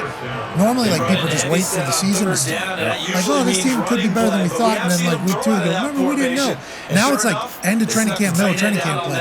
Pittsburgh Steelers are going to be a real team. What a time in Pittsburgh. Going to ask Bill Cowher about all of that. You guys should win the AFC North, maybe the Super Bowl. Yeah. That's what it is. Before training camp, nothing. Now, Super Bowl or bust for the Pittsburgh Steelers. Inside the building, outside just noise. That's not how he felt before training camp, by the way. But he has gotten very excited and now incredibly scared because everybody's talking about how good they are. That's right. The most miserable I've ever seen Tony is in Steelers real life. Well, that was Fox's. That was awesome. Still 11-0. Let's get to a break. Bill Cowher will be on the other side. He's the man. That should be fun. Then the Foxy Flick debut that is like 20-some minutes long. A lot of behind-the-scenes stuff. Oh, yeah. Talk. A lot of people on it. Should be enjoyable. We think. And then we'll also answer some phone calls to wrap up the Scorers Thursday. We're off tomorrow. Then we're back on Monday. Then on Thursday of next week, we're live on ESPN and this YouTube still. Yep. Hell yeah. That's what we do. Yes, sir. To throw is Rodgers. Isn't it Roger? And he is out of bounds. Looks like right at the 15. And then we're in Tuscaloosa next Friday. Come say what's up if you're anywhere near there. We'll all be down there. Should be an absolute blast. You're the best people on earth. Take bye. Right at it and really trying to move him a little bit towards the center of the field so he can put his foot in the ground and break to the out, to the sideline, and make a catch. Line of scrimmage, the 15. It's 1st and 10. Why is football the greatest sport on earth? And do you think Now it's football is the greatest sport Rodgers. on earth? And why do you like football? That's a really deep question, there, Pat. I know. I think I can get a good answer out of you. I think you'll be able to talk about it in a way that I think a lot of people have because you've been at the pinnacle of it for so damn long and inside of it. And your brain is a pretty fantastic one. We've learned here over the last few weeks. That's it. That's all the time we've learned. So now 2nd and 10 after the incompletion on 1st down. One main reason, it is a true team sport where Back to the it is ground. nearly impossible for one person He to takes us down about the 12 for a gain of 3. Team sports. Pretty good little 2-point sequence there. You force the incompletion and very short pickup. Yeah, maybe bringing an extra defensive backer or something short on the end on 3rd down. They like to put those nickel packages up there. Now 3rd down and 7. In championships, soccer, you can have a dominant forward and a goalie. To throw, it's Rodgers. It seems to be a little more of a team sport. You don't see players and games at the same time. Excellent defensive stand there. Nice tight coverage. The center recognized how important it was to bring that fourth down here. To do their job in order to be successful. And So Rodgers will depart in on his razor line for the Jets field goal. Right hash here should be easy. maybe too much blame on the flip side because it does Sterling's kick is take up and through. But now there is Peyton Barker on the field, so let's see what this is about. and I think that's the beauty and the draw of our sport is that something new happens all the time. And that flag accepted. With 11 humans on the field at one time who all have lives outside of football, and there's distractions, there's a reliance on coaching, there's a reliance on preparation, there's a reliance on diet and performance. I just think there's so many facets to it, and you see something new every single week, and I think that's the beauty of our game. When it comes to the love that I have for it, it's rooted, and I think like any. So now the penalties got set up with a first and goal. Love is not just about Here's Rodgers. It's about competition. Toward the sideline, he will have the first down. Good catch. He was able to keep the feet in bounds.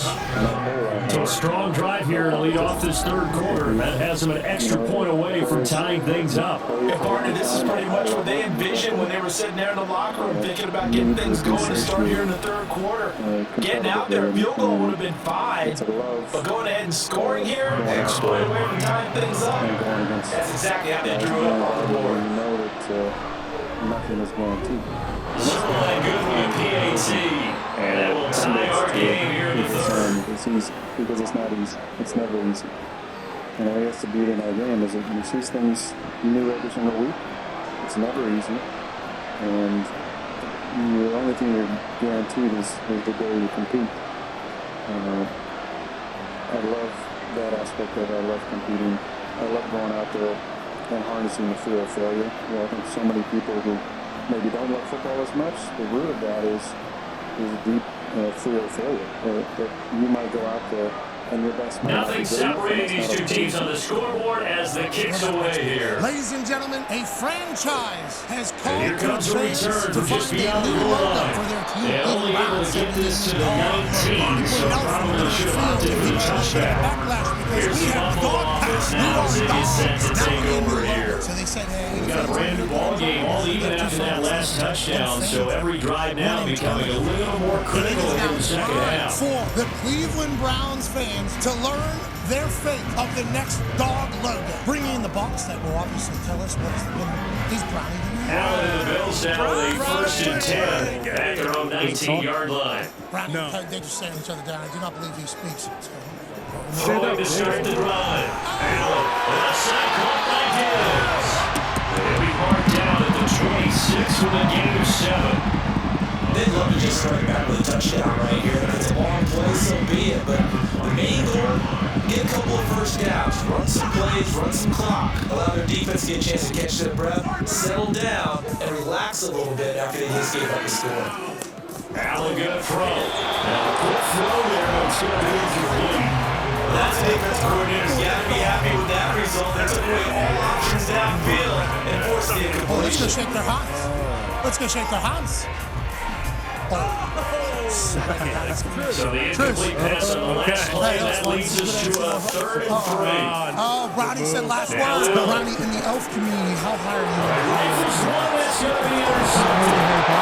Sauce Gardner puts it off. And the return here is stopped at the 35-yard line. What does it believe in? Certainly not his best throw that time, and not a good time to make it, Charles, when they were nickel with 5 defensive backs on the field. And that's exactly why you have those 5 DBs out there. You want extra speed on the field. He wakes up. He said this is a caution. AJ said this is a caution. And gives them a chance to react and make a play on the football. And they take one of those away. Flip him off, Brian. Yeah, let him know.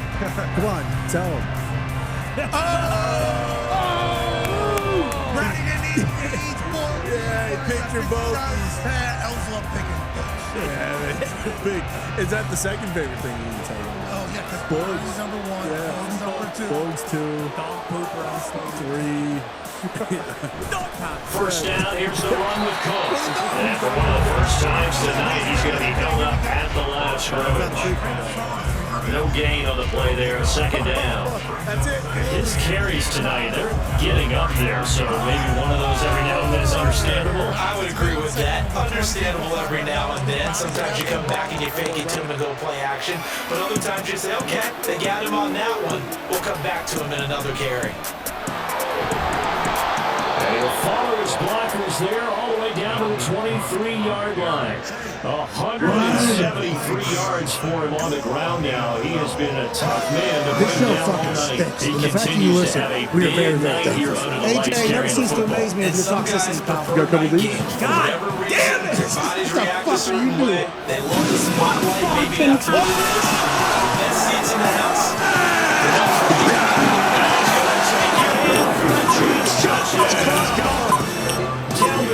Hello, beautiful people.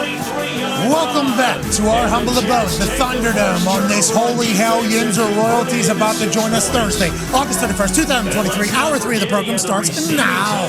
Football! It's happening. We got a big-time college football lineup tonight, and then this weekend, and obviously college game day live in Charlotte on Saturday morning. But we are just 1 week away from NFL kicking off, and to join us, it's not just me, obviously. It's the Talks the Table at Boston Connor and Ty Schmidt. One half of the Hammer, Cowboys, Tom Diggs, who has his favorite book right there in front of him.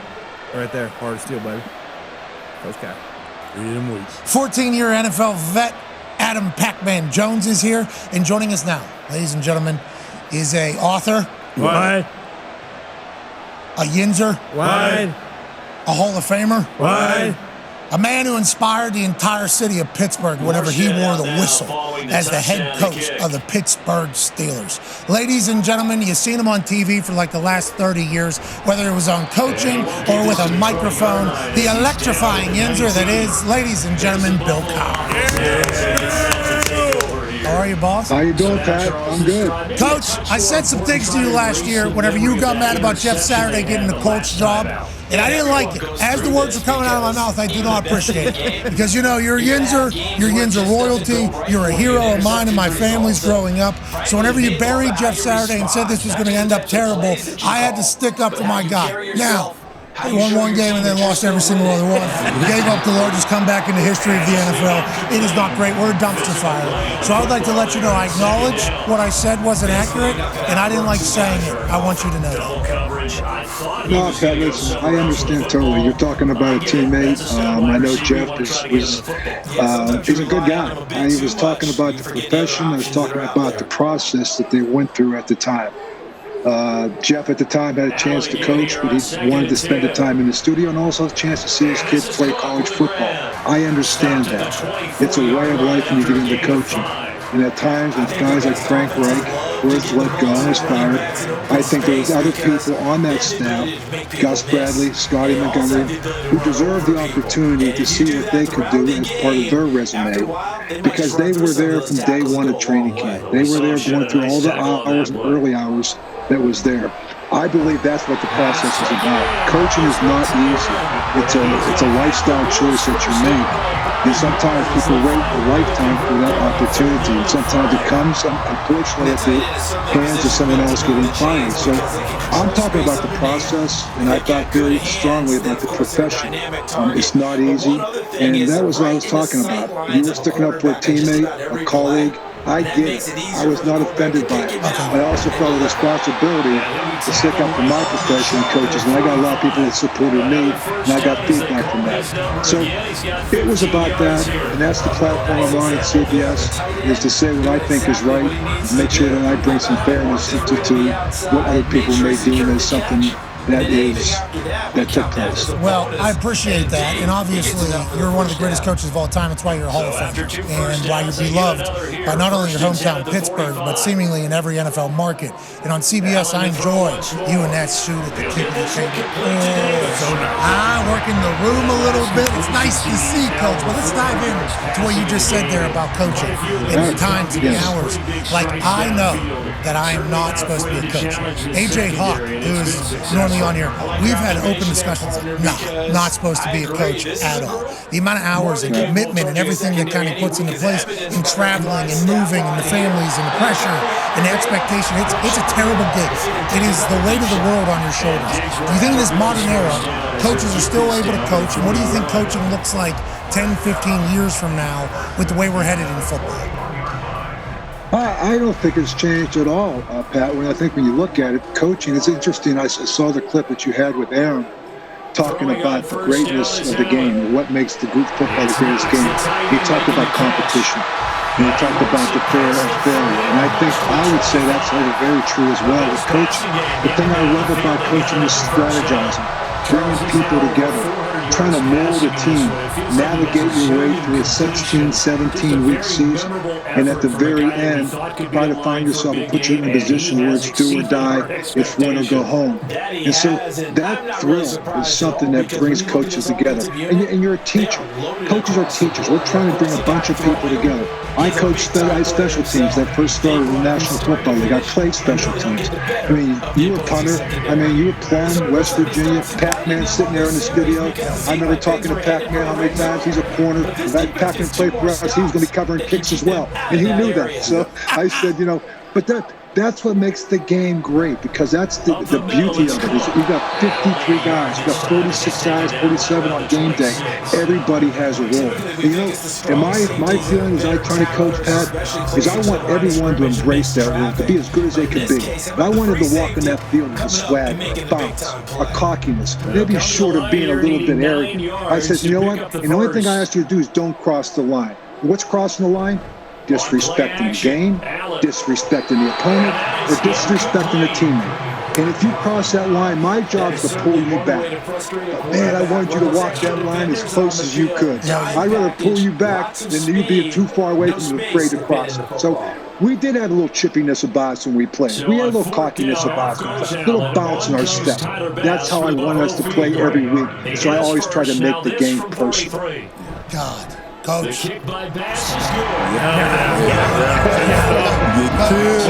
Obviously, you're Yinzer. We've been down to Crafton. And obviously, you coaching the Pittsburgh Steelers with that mentality. I think Pittsburgh people bought into the theme. This is our team. It's representing our city. It was a perfect fit. Obviously, you're from there, so you are one of the Pittsburgh people. But when a city and a team's attitude and mentality match each other, I think that's when it's really a beautiful thing. And the Pittsburgh Steelers have been able to get this right now, from Noel to you to Tomlin. It's not easy as that in everywhere else. Why do you think the Steelers have been able to be as consistent with a mentality, a message, and in the head coaching department when seemingly everywhere else is struggling to do that except for 2-3 places? Pat, I think it starts at the top. When Dan Rooney hired me, it was a family type of atmosphere. You walked in there. Rest in peace. It was, rest in peace to Dan. And now it's Arts, and before Dan, it was the Chief. And, it was all about culture. It was about walking in there, and it's about selflessness.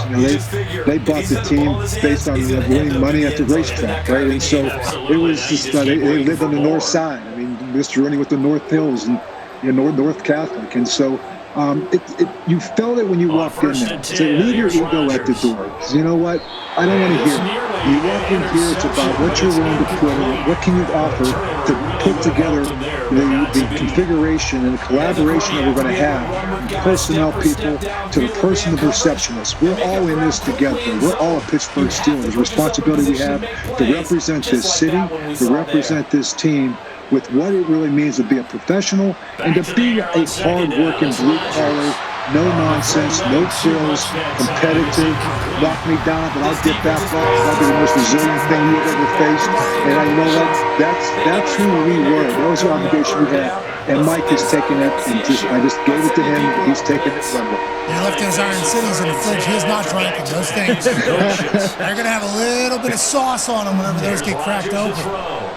Well, I got my face in the name of Iron City now. It was one of the great achievements I made the cover of Iron City beer. Yeah, Pat, you've done a lot of great things, but till you get your face in the cover of an Iron City beer, don't tell me about what you've accomplished. I know.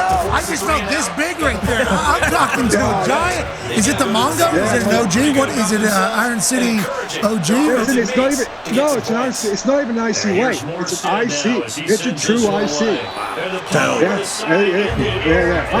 Holy shit! Look at you! Yeah, come on now. Yeah, come on. Congrats, coach. Let's go. Yeah. Hall of Fame is good. This is great. Oh yeah. Oh, that is amazing. Good for you. I'm trying to work my ass up onto a Turner's Tee. You know what I mean? I'm trying to get onto a Turner's Tee. I see Iron City. What a collab there. That is brilliant. Another Yinzer. Tom Diggs has a question for you. Yeah, Coach, first and foremost, thank you. Me and my dad are really go-to on Sundays, just like you did, the pullover, Steelers, windbreaker, stuff. So yeah, we go way back.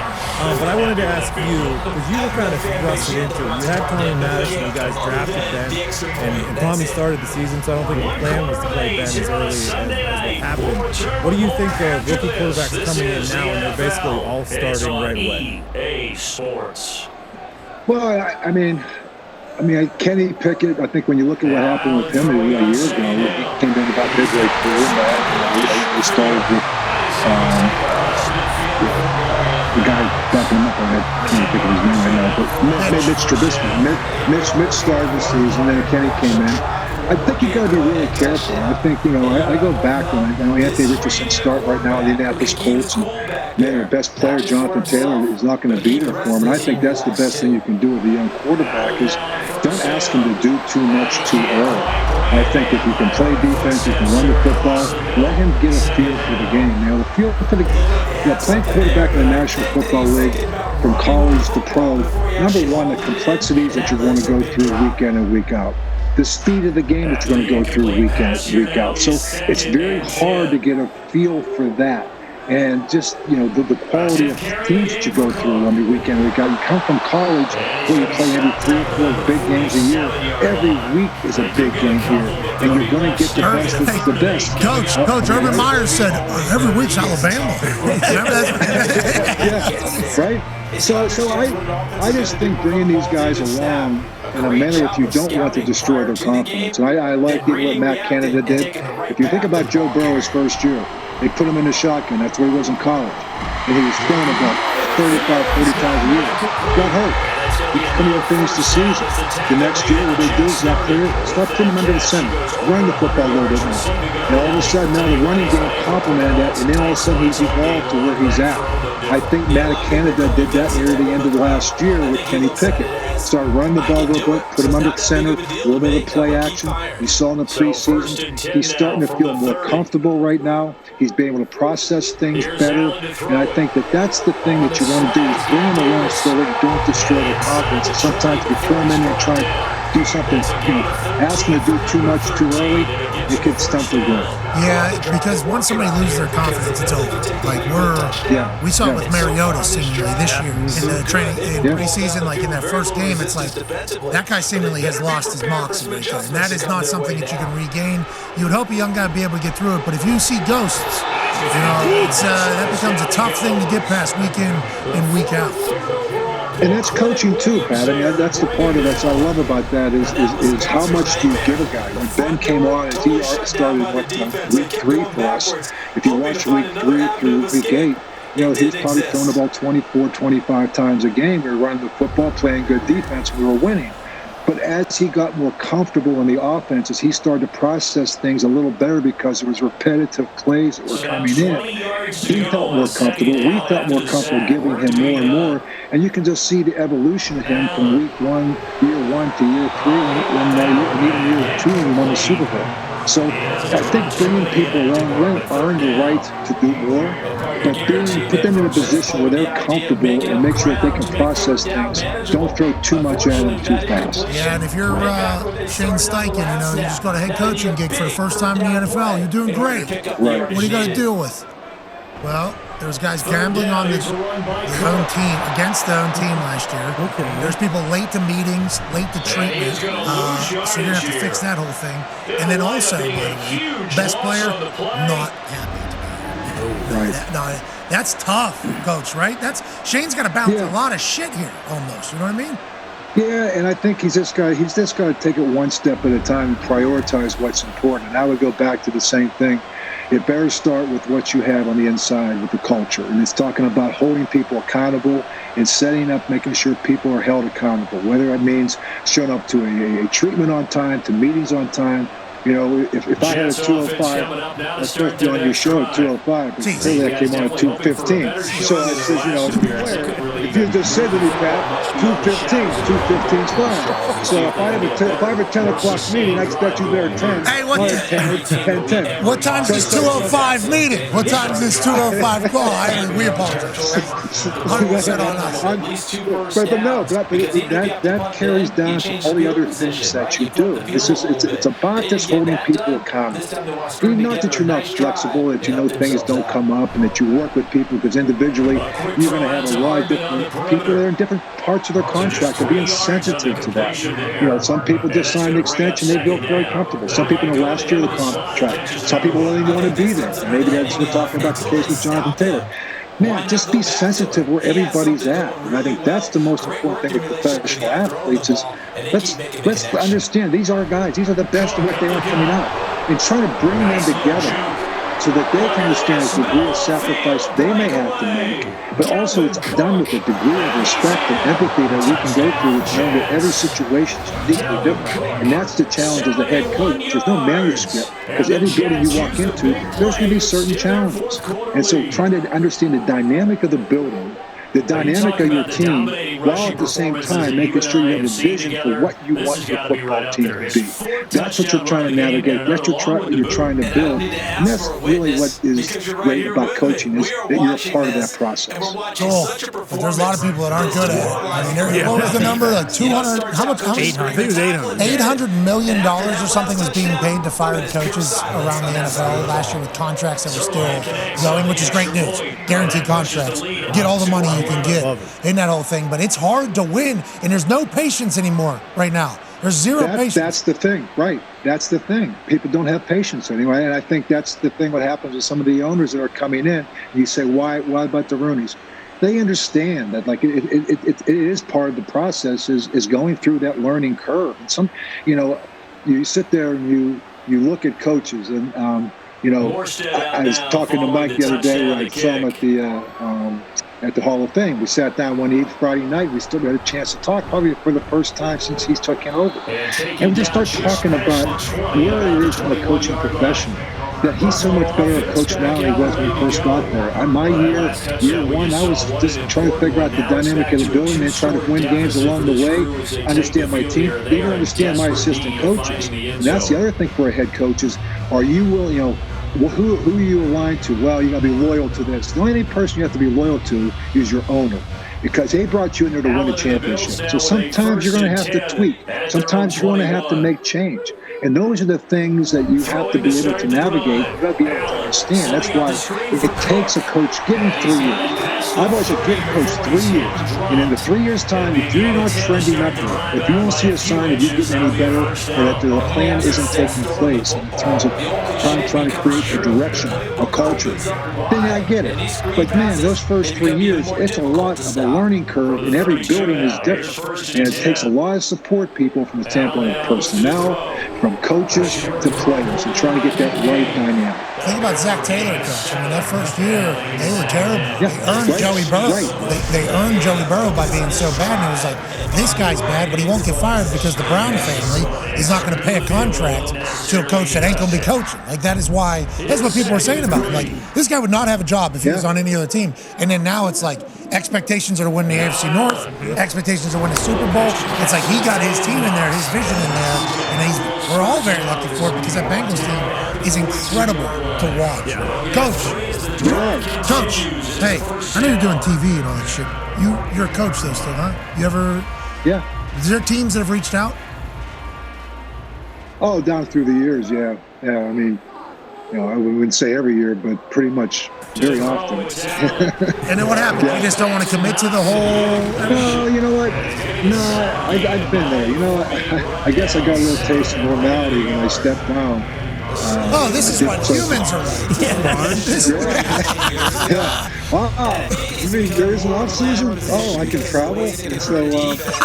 So I've been able to enjoy the off season, and at the same time, when I lost my wife 3 years after I stepped down because of her, and met my current wife.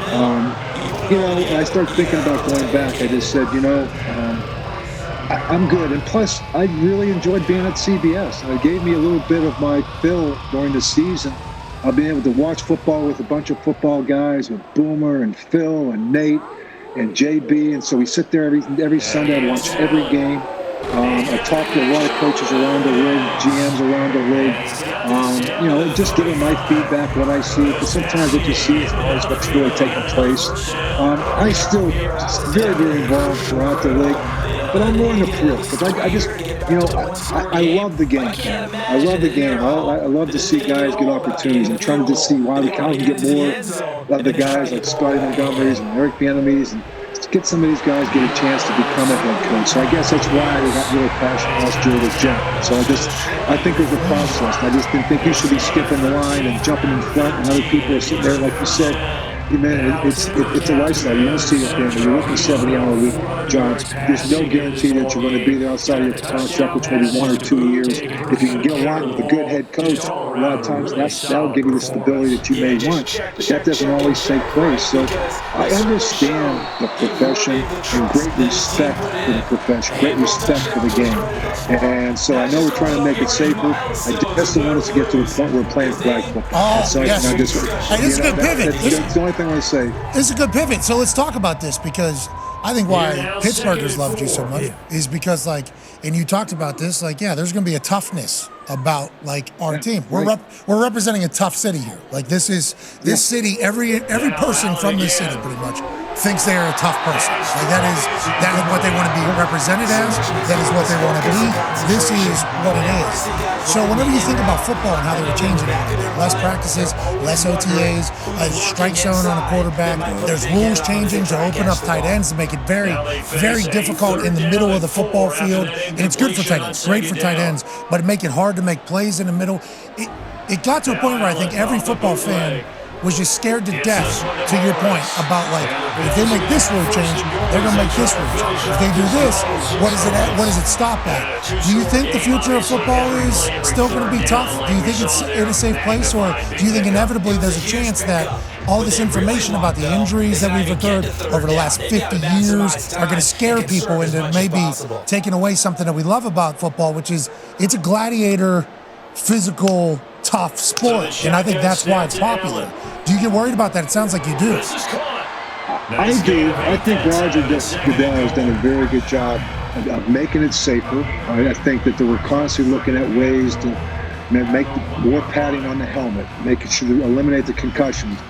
Baseline testing has been a part of everything that we're doing right now. So, and maybe getting a point to it's such a great industry is earning so much high revenue that maybe we can get the surfaces to all be the same. I really do believe that has a lot to do with it as well. Find a way to make all the surfaces the same, because when you think about it, these guys are practicing on one surface, playing on another surface, and then next week it could be somewhere else, and it's going to be a surface they've never even played on when they go to another team. So if we can even that out, then finding footwear that can match the surface, I think that would do it. The heads and the helmet, I think that we're acclimating to that. I really do. I just know I go back and I go talk with Mike about that in Pittsburgh, and he had a very physical camp. He went live a lot. And you see the way they played in the preseason. Come on, we'll see what happens, and it transitions into the regular season. I think it will. I think they're a tough team. They want to get back to running the football and being kind of a tough defensive football team. That's how they play. That's what you get in Pittsburgh. That's why I got tough punters wear cut-off shirts like the guy. This is partially your fault. Yeah, it's partially your fault. Yeah, you should know that. So, but I still do get concerned. I see a Pro Bowl we're playing dodgeball. Come on. I mean, really? I mean, seriously. Dodgeball, even in Pittsburgh, dodgeball was a kind of, we try to hit people with dodgeball. We try to hurt you. It is an intriguing little dilemma, because how much money's coming in, they don't want to stop a cash cow, but also the game is a cash cow because the what's possible. So it's Roger Goodell does not have an easy job. I understand that, and there's a lot of doctors and scientists and numbers that say a lot of things. And I think you said something in there. I think it was your previous answer, but you just referenced it again talking to Tomlin. You said it's the first time you really sat down with him and got a chance to chat with him was at the Hall of Fame.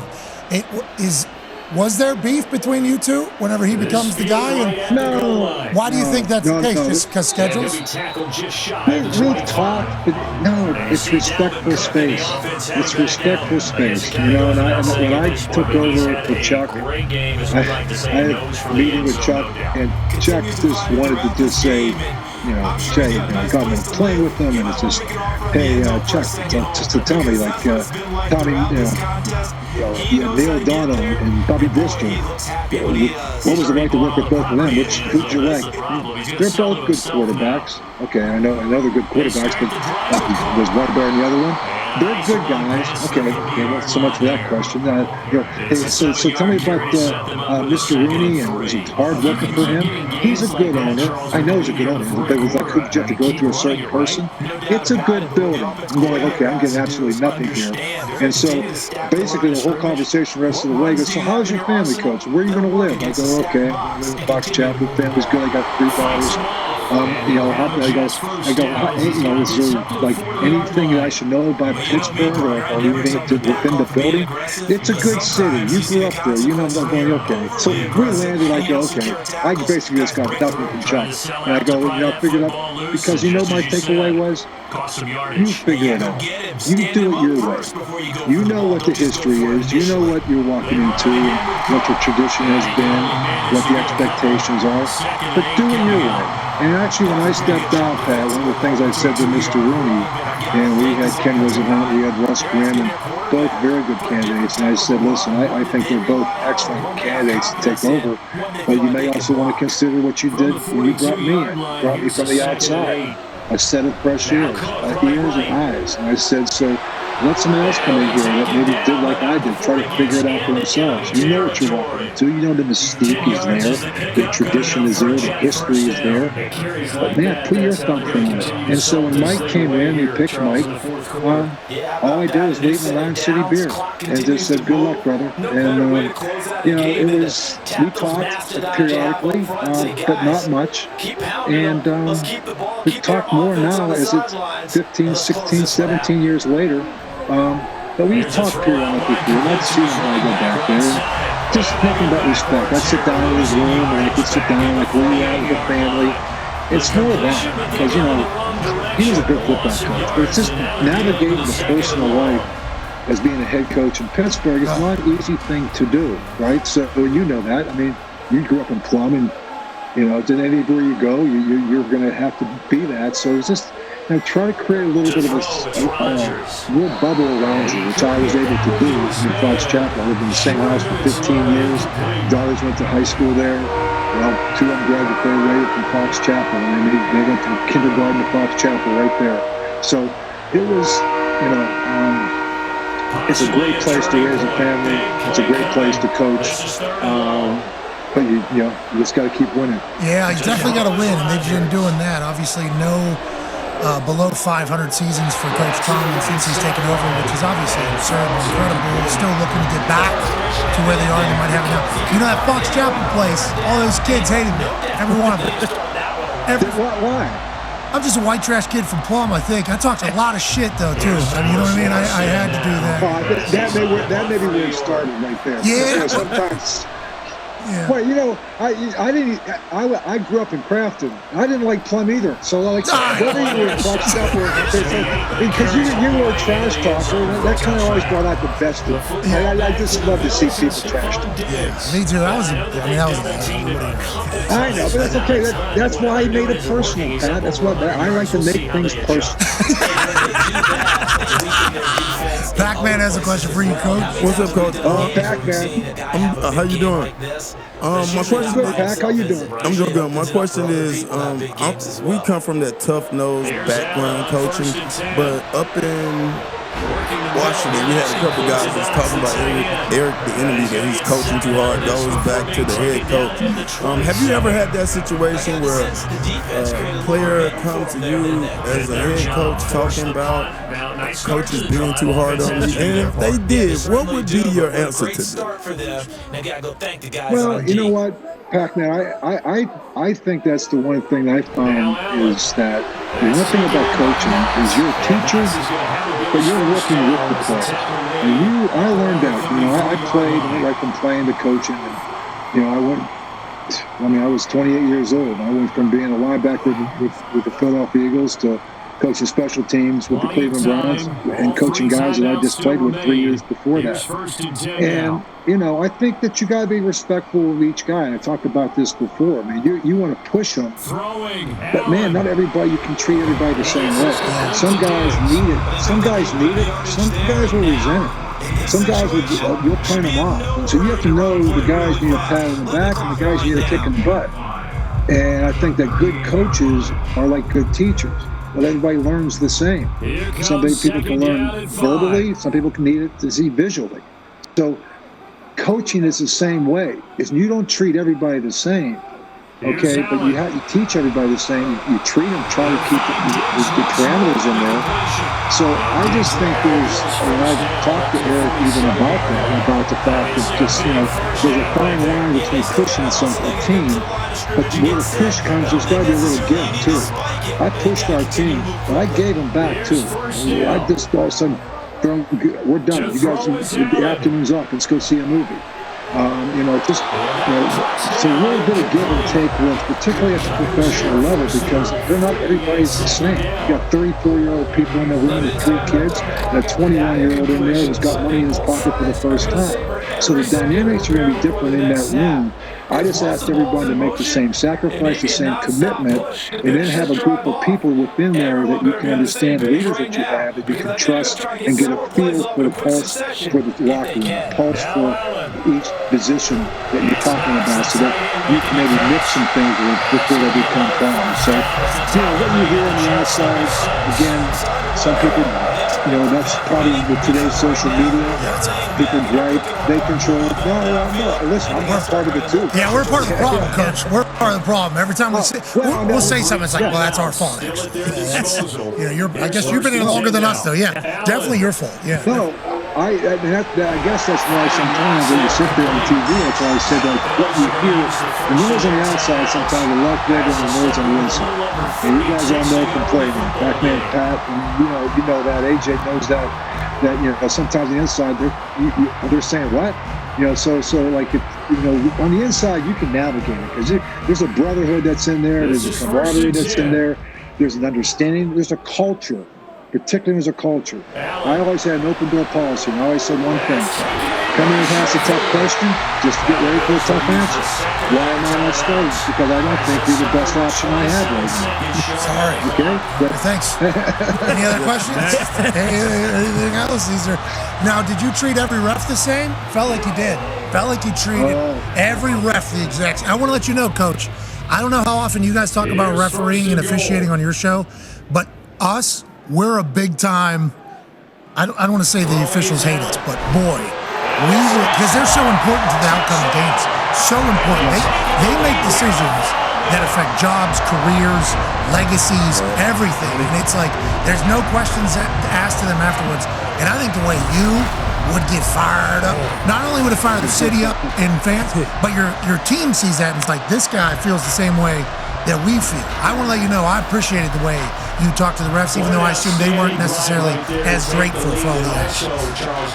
Well, you know what? And a large part of that really is sometimes, when things are going awry, you have to be the calm in the midst of the storm, right?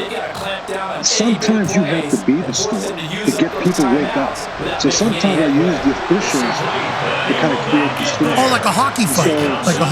Almost like, well, sometimes it's just like, I didn't mean to ever show up. That's a terrible picture. That was God bless Gordon Carter.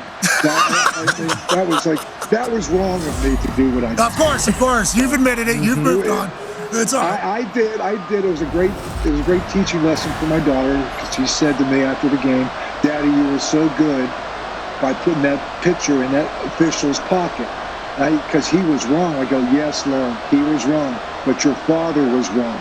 2 wrongs do not make a right. Don't show people up like that." So it was a great teaching moment for me. So I used that as that moment. Oh, thank you, Coach. Hey, way to go, Coach. Hey, way to go, Coach.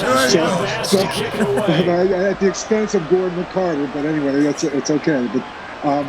But you know what? Honestly, sometimes it's just, it's the passion. I just want to make sure they know it's important to me as it is to you. So I just want you to know, I was going to stick up for our team. I was going to stick up for them. Sometimes, again, you cross the line, get over here. But man, I want you to walk that line. I needed to walk that line. So it was me that had to be, if I'm going to talk the talk, I had to walk the walk. And so I was always constantly doing it, trying to create the energy and the focus and the ability to understand is where we are, how important the game was, how important it was to be able to do the little things. If the little, missing a little thing is going to create missing a big thing. Yeah, I love it. And that moment there that you used to teach your daughter, we were just running it here in the background. More hilarious than I remember. First of all, your fucking mustache, stupendous. That's the jacket too. Stupendous. That starter jacket. Oh my God. The hair, and then this is back in the day where actually had to print those things off. So you thought you were right, and then they printed it out, and then you knew you were right, and then it was a full on. Because I told Kevin Green and Greg that I got to say, don't make no mistake. He was out there. If this tomato was out there, I'm not going to sit there and make a fool. No one left the field. We had 11 guys. And someone came up to me a picture. And now I was really mad. So I gave a great halftime talk right there. And we came out the second half, and Jim Miller threw 2 pick sixes. And we got beat by 30 points. Really rallied the boys. I swear to God, it was one of the best halftime talks they've ever given. Yeah, well, sometimes the message just doesn't hit until the next week. Yeah. Sometimes that's going to be the play, the way it goes. Coach, we appreciate your time, man. Thank you so much for everything, obviously. And thank you for the words today. You got us ready to run through a wall like 4 different times. You're always going to have it, Coach. Yeah, thanks, Pat. And listen, good luck to you. Congratulations on your success and everything you got moving forward. Your Saturday gig with College Game Day, it's awesome. Listen, anytime a Yinzer can come from Plum to get to the point where he can wear the muscle shirt right now and stand up and say whatever he wants to say, man, you've broke some boundaries. I like it. I'm proud of you. Well, thank you. I appreciate that. It means a lot coming from you. Tonight, NC State, UConn, 14.5-point favorite. Yeah. You see that? You know the team? I know the team. Matter of fact, I'm going to Ring of Honor at the end of this month against Louisville. So they're putting me in there. I'm very proud of that because that was the place I went to school there. And I made a statement. I went down there as a boy from Craft, and I left there a man. So that was NC State is a very, very special place to me. Is that where you birthed the mustache? The mustache. You can go back. There's a couple clips. The mustache was on there back then. Yes. It was grown there. Yeah. Things beautiful. That's my boy to man. There you go. That's basically a visualization of it all. You're the best, Coach. Yeah. Will you come on our show again? Yeah. I mean, sure. If you ask me.